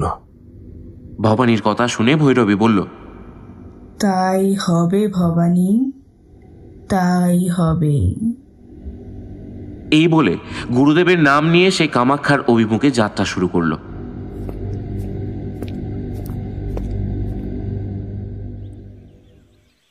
গুরুদেব এই গ্রামের কথাই বলেছিলেন। জীবনকালে ওই বিকলাঙ্গ বাচ্চার বাস এই গ্রামেই ছিল। সুতরাং ভবানী গ্রামে খোঁজ শুরু করল। গ্রামের সব বিকলাঙ্গ বাচ্চার এক এক করে সে খোঁজ নিতে লাগলো। ডুমরু তাকে এই কাজে সাহায্য করতে লাগলো। এর মধ্যেই ভবানী একবার অবিনাশের বাড়ি গিয়েছে। তাদেরকে সে সব কিছু বুঝিয়ে দিয়ে এসেছে। ভবানীর কথা মতো অবিনাশ নিজের মনকে শান্ত করেছে এবং বিপাশাকে বুঝিয়েছে যে একবার যার মৃত্যু হয়েছে সে আর কখনো ফিরে আসবে না। ভৈরবীর ভুলে এখন যে আত্মা এখানে বিচরণ করছে সে অভির অশরীরী শরীর। তার দুনিয়া এখন অন্য। মায়ার বাঁধনে জাগতিক জগতে সে আবদ্ধ হয়ে কষ্টে আছে। তাই তার সঙ্গে মায়ার বাঁধন ছিন্ন করতে হবে, তবেই ইহজগৎ থেকে তার মুক্তি ঘটবে। কিন্তু মায়ের মন কি আর মানে? এখনো বিপাশা অভির শোকে পাথর হয়ে আছে, কিন্তু সংসারের নিয়ম তো তাকে মানতে হবেই। তাই একটু একটু করে সে অভির শোক ভুলতে চেষ্টা করছে। ভবানী তাদের বারবার সতর্ক করেছে অভির আত্মার প্ররোচনাতে যেন কোনো মতেই তারা পা না দেয়, এবং সেই আত্মা যখন তাদের কাছে আসবে তখন ঠিক কি করতে হবে সেই বিধানও ভবানী তাদের দিয়েছে। গভীর রাতে হঠাৎ মা ডাক শুনে বিপাশা ধর্মর করে উঠে পড়ল। অবিনাশ পাশে শুয়ে গভীর ঘুমে আচ্ছন্ন। বিপাশা দেখল সামনে অভি বসে আছে। তার শরীরে আবছা নীলাভ রঙের আলোর আভা। সে বিপাশাকে মায়া মেশানো কণ্ঠে বলল, তুমি আমার সাথে চলো না মা। বিপাশা কেমন যেন একটা ঘোরের মধ্যে ডুবে গেল। সে তার কথা শুনে বলল, চল বাবা। নীলাভ রঙের আলোটা হঠাৎ যেন একটু বেড়ে গেল। অভি উঠে পড়ল। সে বিপাশার আগে আগে চলে ঘরের প্রায় দরজার সামনে চলে এসেছে। আর তখনই বিপাশার শাড়ির আঁচলে একটা টান পড়ল। সঙ্গে সঙ্গে বিপাশার ঘোরটা কেটে গেল। সে দাঁড়িয়ে পড়ল। সঙ্গে সঙ্গে অভিও দাঁড়িয়ে পড়ল। হাত বাড়িয়ে সে বলল, কি হলো মা, এসো। বিপাশা একবার বিছানাতে শুয়ে থাকা অবিনাশের দিকে তাকালো, তারপর অভির দিকে তাকিয়ে কাঁদতে কাঁদতে বলল, বাবা আমি তোর সাথে অবশ্যই যাব, কিন্তু আমি গেলে তো আর ফিরে আসতে পারবো না রে। তাহলে তোর বাবা যে একা হয়ে যাবে। তোর বাবাকে আমি আগে সবকিছু বুঝিয়ে দিই, তারপর তোর সাথে যাব। তাই তুই আমাকে 2 দিন সময় দে বাবা। অভি অদ্ভুতভাবে হেসে উঠে হিস হিসে কণ্ঠে বলল, তুমি ঠিক বলছো তো মা? বিপাশা বলল, হ্যাঁ বাবা। কথাটা বলা মাত্রই হঠাৎ করে নীলাভ আলোটা দপদপ করতে লাগলো। অভি শেষবারের মতো বলল, আমি কিন্তু 2 দিন পরে আবার আসবো, তখন কিন্তু তুমি না বলতে পারবে না। বিপাশা ঘাড় নেড়ে হ্যাঁ বলাতেই সে আস্তে আস্তে মিলিয়ে গেল। অবিনাশ বিছানা ছেড়ে উঠে বিপাশাকে জড়িয়ে ধরল, তারপর দুজনে কাঁদতে লাগলো। ভবানীর কথা মতো তারা কাজ করেছে। অবিনাশ বিপাশার শাড়ির আঁচলের খুঁট নিজের হাতে বেঁধে রেখেছিল, যাতে অভির আত্মার মায়াজালে ফেসে গিয়ে বিপাশা বাড়ির বাইরে বেরিয়ে যেতে না পারে। এবং বিপাশাকে সে বুঝিয়েছিল শাড়িতে টান পড়লেই যেন সে নিজের মস্তিষ্ককে কাজে লাগিয়ে যেমন করে হোক ওই আত্মার কাছ থেকে সময় চেয়ে নেয়। তাই শাড়িতে টান পড়তেই বিপাশার ঘোর কেটে যায় এবং সে নিজের মস্তিষ্ককে কাজে লাগিয়ে অভির আত্মার কাছ থেকে সময় চেয়ে নেয়। হাতে টান পড়তেই অবিনাশের ঘুম ভেঙে যায়, কিন্তু ব্যাপারটার মধ্যে সে নাক গলায়নি, তাহলে হয়তো হিতে বিপরীত হতে পারত। তাই সে বিছানাতে শুয়ে সমস্ত কিছু লক্ষ্য করছিল। সকাল হতে না হতেই অবিনাশ ভবানীর কাছে এসে হাজির হলো। কুঁড়ের বাইরে ভবানী তখন ফুল গাছগুলোর পরিচর্যা করছিল। অবিনাশকে দেখেই বলল, অবিনাশ, এত সকালে? কাল রাতে নিশ্চয়ই কিছু ঘটেছে। ভবানীর কথা শুনে অবিনাশ বলল, হ্যাঁ বাবা ঠাকুর। তারপর এক এক করে সমস্ত ঘটনার কথা সে ভবানীকে বলল। ভবানী সব শুনে বলল, সব ঠিকঠাকই এগোচ্ছে। এরপর তোমাকে যা যা করতে বলেছিলাম তুমি সেই সবগুলো করতে শুরু করে দাও। মনে রাখবে, তোমাদের ছেলের আত্মা খুব কষ্টে আছে, তাকে মুক্তি দিতেই হবে, তা না হলে ওর আত্মার শান্তি হবে না। অবিনাশের চোখ ছলছল করে উঠল। চোখ মুছে সে বলল, ঠিক আছে বাবা, আপনার কথা মতোই কাজ হবে। এই বলে ভবানীকে প্রণাম করে সে চলে গেল। একটু পরে ডমরু হন্তদন্ত হয়ে ভবানীর কাছে এসে বলল, বাবা ঠাকুর, কাল রাতে গ্রামে ভূতের তাণ্ডব হয়েছে। ভবানী একটা গাছে জল দিতে দিতে বলল, কিরকম তাণ্ডব হয়েছে শুনি? ভয়ানক। গ্রামে রঘুর বাড়িতে কাল ভয়ানক ঘটনা ঘটেছে। তাকে আমি আপনার কাছে আসতে বলেছি, তার মুখেই সব শুনবে। রঘু নামটা খুব চেনা লাগলো ভবানীর। সেই ডমরুকে বলল, 2 দিন আগে বিকলাঙ্গ ছেলের খোঁজে যার বাড়ি গিয়েছিলাম, তুই সেই রঘুর কথা বলছিস? আপনি ঠিক ধরেছেন বাবা ঠাকুর। ভবানী মনে মনে বলল, তাহলে সন্দেহটা আমার ঠিকই হয়েছে। 2 দিন আগে তার বাড়িতে গিয়ে ছেলের খোঁজ করতেই সে বলেছিল সে নাকি এখন কলকাতায় খুব ভালো আছে, পড়াশোনা করছে। কিন্তু তার চোখের দিকে তাকিয়ে ভবানী বুঝতে পেরেছিল সে মিথ্যে বলেছে। আর আজ তা 2 2 4 হয়ে গেল। একটু বেলা হতেই রঘু ভবানীর কাছে কাঁদতে কাঁদতে এসে হাজির। সে ভবানীর পায়ে পড়ে কাঁদতে কাঁদতে বলল, বাবা ঠাকুর, বাবা ঠাকুর, রক্ষে করুন, বাবা ঠাকুর, রক্ষে করুন। ভবানী তাকে তুলে বলল, তুই রঘু না? রঘু ঘাড় নাড়িয়ে সায় দিল। ভবানী বলল, ভিতরে চল, একটু স্থির হয়ে বস, তারপর কি হয়েছে তা সবকিছু খুলে বল। এই বলে তার হাত ধরে ভবানী কুঁড়েতে প্রবেশ করল। রঘু কুঁড়ের ভেতর প্রবেশ করে চৌকিতে স্থির হয়ে বসে কাঁদতে লাগল। ভবানী গাছ থেকে তুলে আনা কিছু ফুল মা কালীর পায়ে অর্পণ করে প্রণাম করল।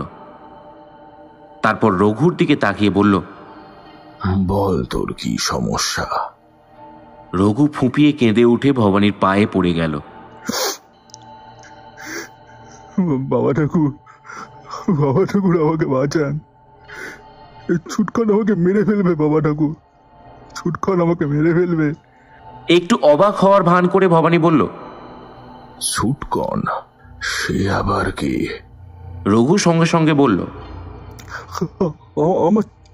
আমার ছোট ছেলে।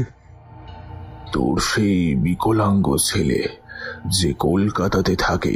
ভবানীর কথা শুনে রঘু হাউ হাউ করে কেঁদে উঠে বলল, ঠাকুর সে কলকাতাতে নেই বাবা ঠাকুর। আমি আপনাকে মিথ্যে বলেছি। তাকে আমি অনেক আগে মেরে ফেলেছি। ভবানী রঘুর কথা শুনে রাগে চিৎকার করে বলল, ওরে পাষণ্ড, আমি আগেই বুঝেছি তুই তাকে মেরে ফেলেছিস। নিষ্পাপ নিরুপায় বাচ্চাটাকে কেন তুই মেরেছিস? আর পারছিলাম না বাবা ঠাকুর, আর পারছিলাম না। ওর কষ্ট আর সহ্য হচ্ছিল না আমার, তাই তাকে আমি মুক্তি দিয়েছি। কিন্তু ও আবার ফিরে এসেছে, আমার জীবন নেওয়ার চেষ্টা করছে। কাল রাতে বাড়ির ভেতর প্রবেশ করেছিল, বাড়ির সমস্ত কিছু তছনছ করে দিয়েছে, আমার উপর ঝাঁপিয়ে পড়েছিল। কোনো মতে আমি দৌড়ে বাড়ির বাইরে বেরিয়ে গ্রামের কালী মন্দিরে প্রবেশ করে নিজের জীবন বাঁচিয়েছি। বোধহয় অন্য কারো শরীর অবলম্বন করে এসেছে ও। মন্দিরে প্রবেশ করতে না পেরে মন্দির চত্বর লাগোয়া সমস্ত গাছপালা ভেঙে লন্ড ভন্ড করে দিয়েছে ও। তার জিঘাংসা মেশানো ঘর ঘরে গলার শব্দের প্রকোপে সমস্ত মন্দির প্রাঙ্গণ কেঁপে উঠেছিল। আমাকে অনেক রকম ছলনা করে মন্দিরের বাইরে ডেকেছিল, কিন্তু আমি তার ছলনাতে বিন্দু মাত্র প্রভাবিত হইনি। না, এর আগেও আমার উপর হামলা করেছিল। সেই সময় কালো আলখাল্লা পরে থাকা একজন সাধু হঠাৎ উদয় হয়ে আমার জীবন বাঁচিয়েছিল। ভবানী রাগে চিৎকার করে বলল, পাষণ্ড নরাধম, তোকে যে এর আগে রক্ষা করেছিল তিনি মহান ছিলেন। আমি কিন্তু মহান নই। স্বার্থের জন্য নিজের নিষ্পাপ বিকলাঙ্গ ছোট্ট বাচ্চাটাকে নির্মম ভাবে তুই হত্যা করেছিস। তোর লজ্জা লাগে না? তুই নিজের জীবন বাঁচাতে আমার কাছে এসেছিস। তোর মতো নিষ্ঠুর পাপিষ্ঠ লোকের বাঁচার কোনো অধিকার নেই। এখনই তুই আমার চোখের সামনে থেকে দূর হয়ে যা। তুই মর, তোর মরণ হওয়াই উচিত। রঘু ভবানীর পা জড়িয়ে ধরে বলল, ভুল হয়ে গেছে বাবা ঠাকুর, ভুল হয়ে গেছে। আপনি যা শাস্তি দেবেন আমি মাথা পেতে নেব। শাস্তি? শাস্তি? আমি শাস্তি দেওয়ার কে? শাস্তি সেই দেবে যাকে তুই নির্মম ভাবে মেরেছিস। যা, মরার জন্য প্রস্তুত হ। ভবানীর কথা শুনে রঘু দুই হাত দিয়ে নিজের কপালে আঘাত করতে করতে বলল, তবে তাই হোক, আমি মরব। যেইভাবে আমি তাকে কষ্ট দিয়ে মেরেছি সেইভাবে যেন আমি কষ্ট পেয়ে মরি। এই বলে রঘু কাঁদতে কাঁদতে দৌড়ে কুঁড়ের বাইরে বেরিয়ে গেল।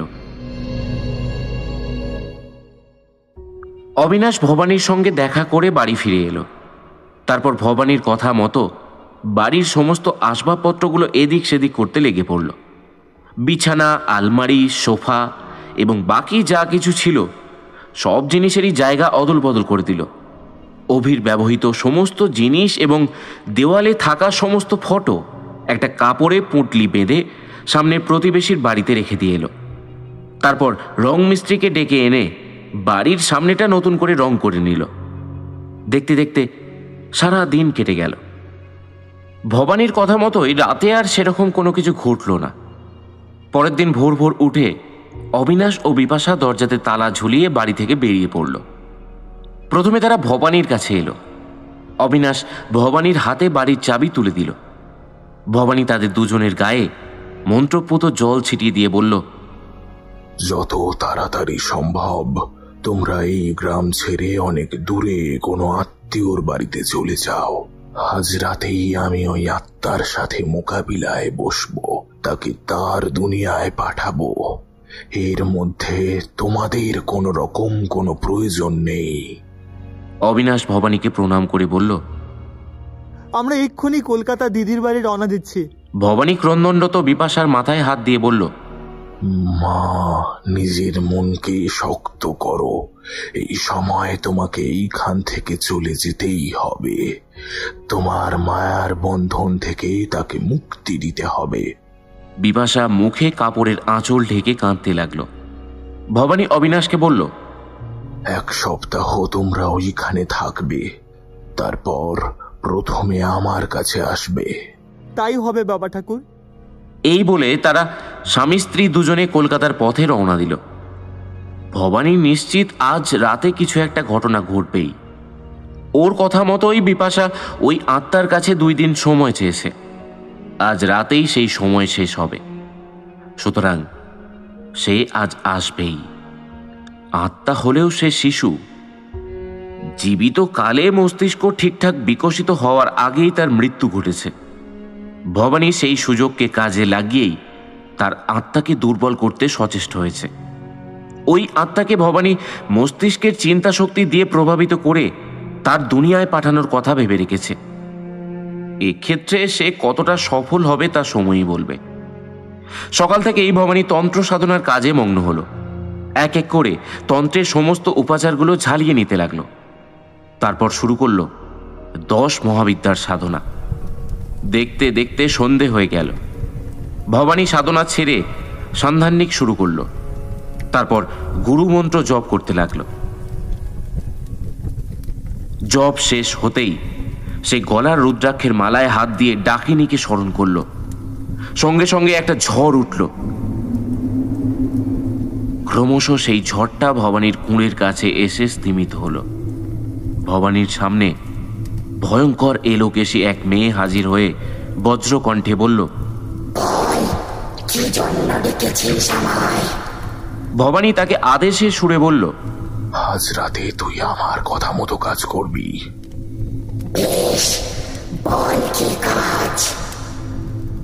ভবানী ডাকিনীকে সমস্ত কিছু বুঝিয়ে দিল। তারপর এই ডাকিনী নিমেষে অন্তর্ধান হয়ে গেল। ভবানী তারপরেই নিজের কাজে লেগে পড়ল। প্রথমে গুরুদেবের দেওয়া চিমটটা হাতে নিয়ে মন্ত্রোচ্চারণ করতে করতে কুঁড়ের ভেতরে একটা গোল ঘেরার গণ্ডি দিল।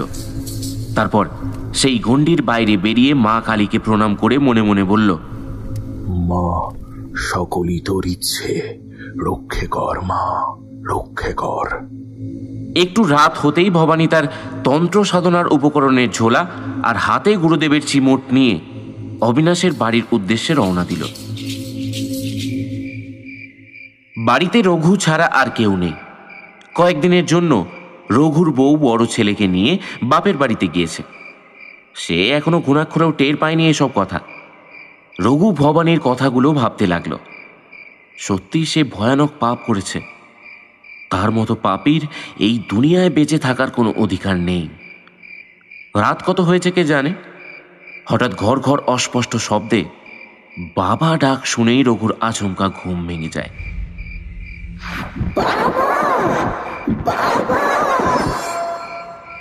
তার সারা শরীর ঘামে ভিজে জপজপ করছে। দ্বিতীয়বার ডাকটা শুনেই রঘু উপরের দিকে তাকালো। লণ্ঠনের নিভু নিভু আলোতে ও স্পষ্ট দেখল সেই বাচ্চাটার বাঁকানো ছোট্ট শরীরটা তার দিকে ভয়ঙ্করভাবে চেয়ে আছে। কড়িকাটে পা ঝুলিয়ে দোল খাচ্ছে সে। ঘরের ভিতরটা লাশ পচা একটা গন্ধে ভরে উঠেছে। কর্মর করতে থাকা দাঁতের ঘর্ষণের শব্দের সাথে সাথে জান্তব আওয়াজে বাড়ির ভিতরটা ভয়ঙ্কর হয়ে উঠল। একটা অট্টহাসি হেসে বাচ্চাটা টিকটিকির মতো দেওয়াল থেকে নিচে নামতে লাগলো। তার 2 কষ বেয়ে লালা ঝরে মাটিতে পড়তে লাগলো। সঙ্গে সঙ্গে রঘু বিছানা ছেড়ে দাঁড়িয়ে পড়ল। তারপর হঠাৎ চিৎকার করে বলল, ছুটকন, ছুটকন, তুই কি চাস বল ছুটকন। রঘুর চিৎকারে হঠাৎ করে বাচ্চাটা থেমে গেল। অদ্ভুতভাবে ঘাড় বেঁকিয়ে রঘুর দিকে তাকিয়ে হাসতে লাগলো। তারপর আবার নিচের দিকে নামতে লাগলো। রঘু আবার চিৎকার করে বলল, তুই তুই আমার জীবন নিয়ে বদলা নিতে চাস, তাই না? ঠিক আছে, ঠিক আছে, তোকে বদলা নিতে হবে না। আমি নিজেই আর জীবন রাখবো না। এই বলে রঘু দরজার হুড়কা খুলে বাইরে বেরিয়ে নদীর দিকে দৌড়তে লাগলো। হঠাৎ বাড়ির ভিতরে একটা হুলুস্থুলু কাণ্ড শুরু হলো। জান্তব শব্দটা প্রচন্ড বেড়ে গেল। বাচ্চাটা বাইরে বেরিয়ে রঘুর পিছনে পিছনে হঠাৎ ঝাঁপিয়ে ঝাঁপিয়ে দৌড়তে লাগলো। রঘু দৌড়ে গিয়ে নদীর পাড়ে এসে দাঁড়ালো। পিছনে তাকিয়ে দেখলো বাচ্চাটা কিছুটা দূরে ঝাঁপিয়ে ঝাঁপিয়ে আসছে। রঘু আর দেরি করলো না, সঙ্গে সঙ্গে নদীতে ঝাঁপিয়ে পড়ল। জলের টানে তার শরীর তলিয়ে গেল। নদীর পাড়ে একটা দীর্ঘ নিঃশ্বাসের শব্দ ছড়িয়ে পড়ল। হিস হিসে একটা কচি কণ্ঠের অট্ট হাসির শব্দে রাতের নদী প্রান্তর মুখরিত হয়ে উঠল।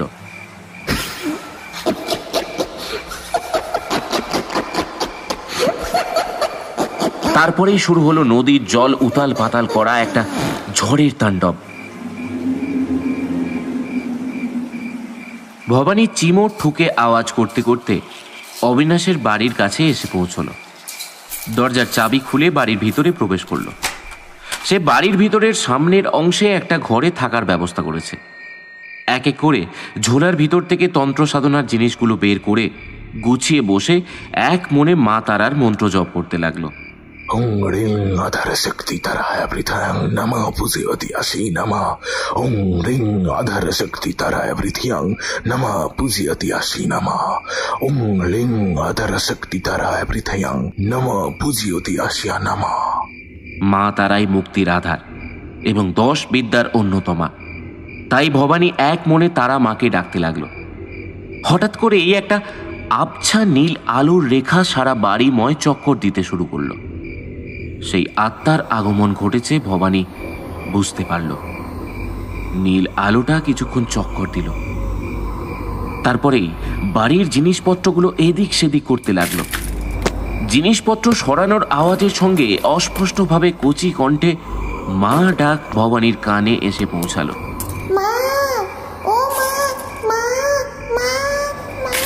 ভবানী বুঝতে পারল তার পরিকল্পনা সফল হয়েছে। মায়ের কথা মতো 2 দিন পর এসে বাড়ির অদল বদল দেখে ওই আত্মা দিগ্ভ্রান্ত হয়ে পড়েছে। সে মাকে খুঁজে পাচ্ছে না। এই হলো মোক্ষম সময়। হঠাৎ করেই গোটা বাড়িময় কচি কণ্ঠের কান্নার আওয়াজ ছড়িয়ে পড়ল।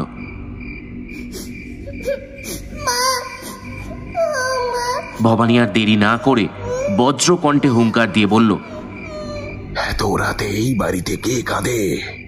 ভবানীর কথা বলা মাত্রই সব নিশ্চুপ হয়ে গেল। কিছুক্ষণ পরেই আবার কচি কণ্ঠে এনিয়ে বিনিয়ে মা মা বলে কান্নার শব্দ ভেসে এলো।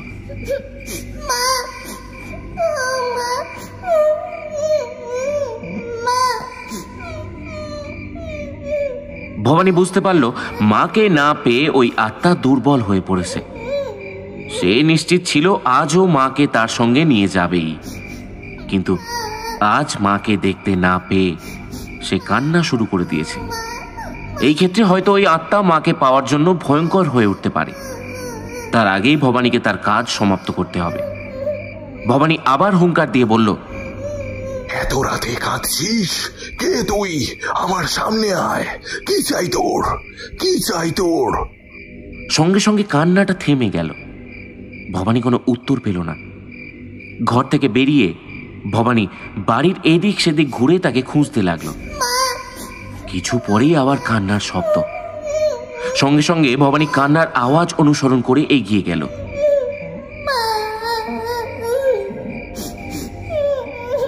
একটু এগিয়ে গিয়ে ভবানী দেখল দরজার এক পাশে একটা হালকা নীলাভ আলোর ছোট বাচ্চার ছায়ামূর্তি বসে কাঁদছে।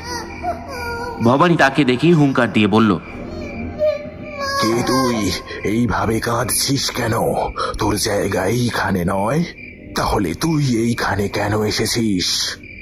ক্রমশ ছায়ামূর্তিটা মাথা তুলে ভবানীর দিকে তাকালো। তার করুণ চাউনি দেখে ভবানী বলল, তোর কি ইচ্ছে? ঘর ঘরে কচি কণ্ঠে ছায়ামূর্তিটা বলে উঠল, আমার মাকে চাই। কে তোর মা? এইখানে তো তোর মা থাকে না, তাহলে তাকে পাবি কেমন করে? ছায়ামূর্তিটা একটু ক্রূর দৃষ্টিতে ভবানীর দিকে তাকিয়ে বলল, মা এখানেই আছে, সে আমাকে কথা দিয়েছে সে আজ আমার সাথে যাবে। ভবানী হেসে উঠে বলল, তুই ভুল জায়গায় এসেছিস।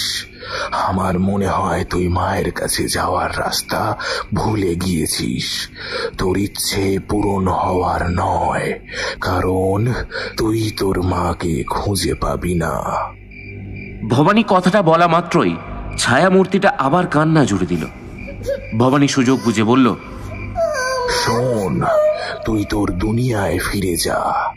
জানিস তো, পৃথিবী ছেড়ে সবাইকে একদিন সেই দুনিয়ায় যেতে হবে। তুই একটু আগে চলে গিয়েছিস, সেইখানে গিয়ে অপেক্ষা কর, তোর মা ঠিকই তোর কাছে চলে আসবে। হঠাৎ ছায়ামূর্তিটা ক্রুদ্ধ হয়ে উঠল। সে হুঙ্কার দিয়ে বলল, না, আমি মাকে ছাড়া যাব না।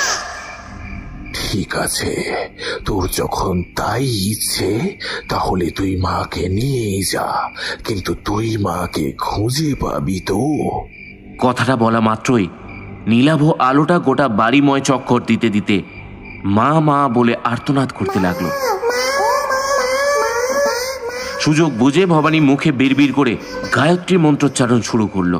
ওম ভূর্ভুবস্সঃ তস্সবিতুর্বরেণ্যং ভর্গো দেবস্য ধীমহি ধিয়ো যো ন প্রচোদয়াৎ। তারপর এক দৌড়ে ঘরে প্রবেশ করে ঝোলা থেকে গয়া থেকে আনা বালির এক মুঠো নিয়ে সেই নীল আলোর দিকে ছুঁড়ে মারল।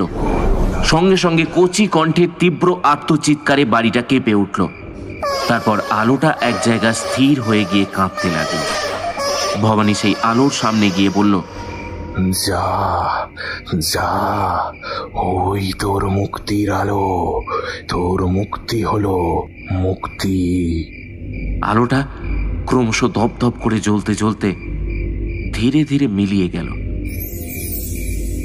ভবানী মনে মনে বলল, যাক, বাচ্চাটাকে মুক্তি দেওয়া গেছে। ঘরে প্রবেশ করে তন্ত্র সাধনার সমস্ত উপকরণগুলো সে ঝোলায় ভরতে লাগলো। আর তখনই বাড়ির বাইরে একটা ঝড় ক্রমশ এগিয়ে এলো। সেই ঝড় থেকে বজ্র কঠিন মেয়েলি কণ্ঠস্বর ভেসে এলো,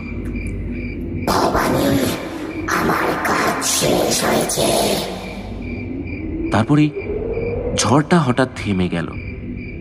ভবানী বুঝতে পারল ডাকিনী তার কাজ সম্পন্ন করেছে। ঝোলাটা কাঁধে ঝুলিয়ে ভবানী তাড়াতাড়ি কুঁড়ের দিকে যাত্রা শুরু করলো। ভবানী প্রায় দৌড়ে কুঁড়ের ভিতর প্রবেশ করলো। অন্ধকার হাতড়ে কেরোসিনের কুপিটা জ্বালিয়েই দেখল সেই গণ্ডি দেওয়া জায়গায় রঘু অজ্ঞান হয়ে পড়ে আছে। তার সারা শরীর জলে ভিজে সপসপ করছে। ভবানীর কথা মতোই ডাকিনী কাজ করেছে।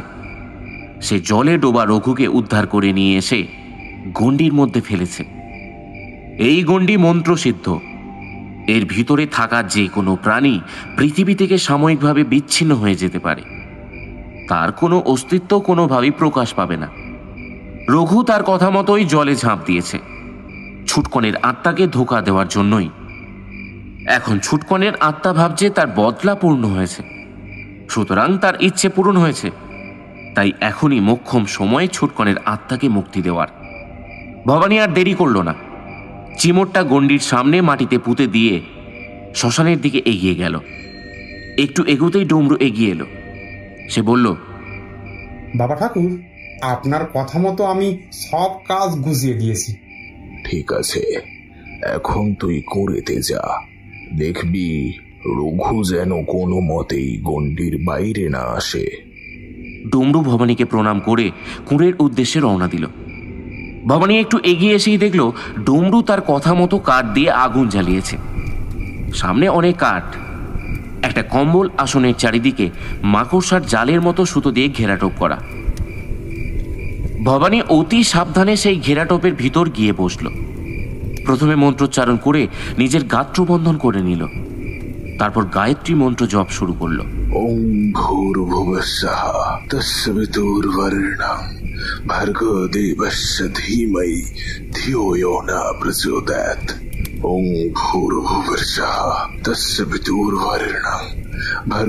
তারপরে প্রচন্ড হুঙ্কার দিয়ে ছুটকনের আত্মাকে ডাকতে লাগলো।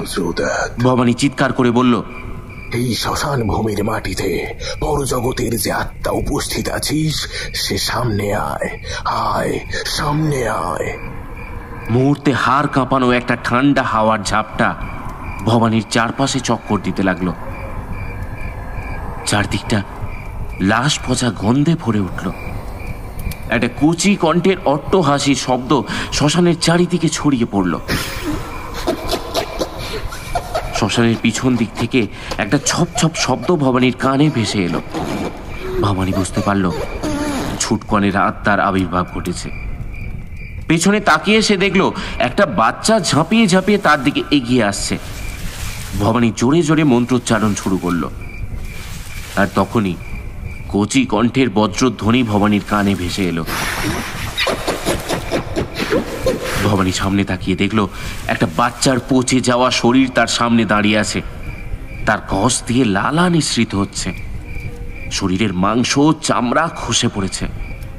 সারা শরীর থেকে লাশ পচার দুর্গন্ধ ভেসে আসছে। ভবানীর দিকে ঘাড় কাত করে কটমট করে তাকিয়ে সে অস্পষ্ট ঘরঘরে কচি গলায় বলল, ভবানী হুঙ্কার দিয়ে বলল, তোর ইচ্ছে পূরণ হয়েছে, তুই এখনই এই শরীর ছেড়ে তোর দুনিয়ায় চলে যা। ভবানীর কথায় সে হেসে উঠল।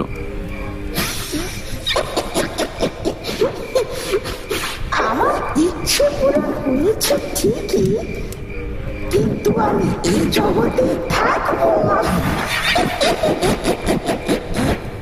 সঙ্গে সঙ্গে ভবানী ধমক দিয়ে বলল, না, তা সম্ভব নয়। তোর ইচ্ছে পূরণ হয়েছে, এখনই তুই তোর দুনিয়ায় ফিরে যা।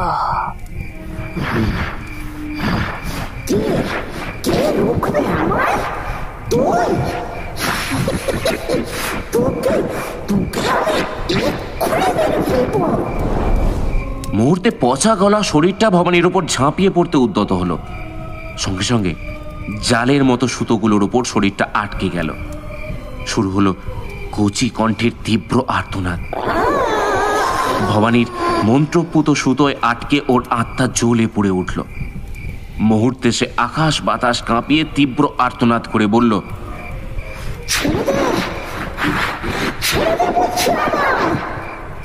ভবানী উঠে দাঁড়িয়ে সমস্ত সুতোর বাঁধনগুলো খুলে তাকে জড়িয়ে দিল। তারপর বলল, তোর ইচ্ছে পূরণ হয়েছে, এখনই তুই তোর দুনিয়ায় ফিরে যা।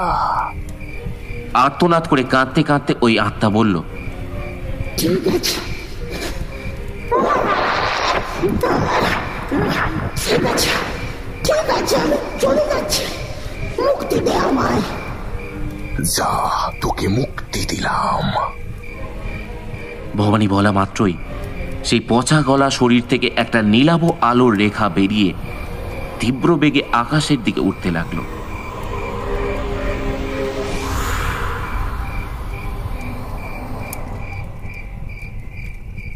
ভবানী ডমরুর আড়া কাঠগুলো দিয়ে শ্মশানে চিতা সাজাতে ব্যস্ত হয়ে পড়ল। তারপর মাটিতে পড়ে থাকা পচা গলা লাশটাকে চিতায় তুলে আগুন জ্বালিয়ে দিল। নিমেষে আগুন দাও দাও করে জ্বলে উঠল। ক্রমশ ভোর হলো। চিতার আগুন নিভে এলো। ভবানী পোড়া কাঠ দিয়ে খুঁচিয়ে নাভিমণ্ডলের অস্থি বের করে আনল। তারপর সেটা কয়েকটা পাতায় মুড়ে নিয়ে কুঁড়ের দিকে এগিয়ে চলল। কুঁড়েতে পৌঁছে দেখল ডমরু চৌকিতে বসে আছে। রঘু গণ্ডির মধ্যে মুখ গুজে বসে আছে। ভবানী বলল, সকলই তোর ইচ্ছে মা, সকলই তোর ইচ্ছে। ভবানীর গলার আওয়াজ শুনেই রঘু মুখ তুলে তাকিয়ে বলল, বাবা ঠাকুর, আমার মতো পাপীকে আপনি কেন বাঁচালেন? ভবানী ধমকের সুরে বলল, তোর সাজা এখনো বাকি আছে, এখনই তুই আমার সাথে থানাতে চল, পুলিশের কাছে সমস্ত অপকর্মের কথা স্বীকার কর। এই বলে ভবানী আর ডমরু রঘুকে নিয়ে থানার উদ্দেশ্যে রওনা দিল। এক সপ্তাহ পরে অবিনাশ ও বিপাশা কলকাতা থেকে ফিরে এলো। প্রথমেই তারা ভবানীর কাছে এলো। ভবানী তাদের ছেলের শরীরের অস্থি তাদের হাতে তুলে দিল। বিপাশার চোখ দিয়ে টপ টপ করে জল ঝরতে লাগলো। ভবানী বিপাশাকে বলল, কেঁদো না মা, কেঁদো না। তোমার ছেলের আত্মা শান্তিতে আছে, তাকে কেঁদে আর কষ্ট দিও না। বিপাশা চোখের জল মুছে অবিনাশের সঙ্গে ছেলের অস্থি বিসর্জন দেওয়ার জন্য নদীর দিকে এগিয়ে গেল।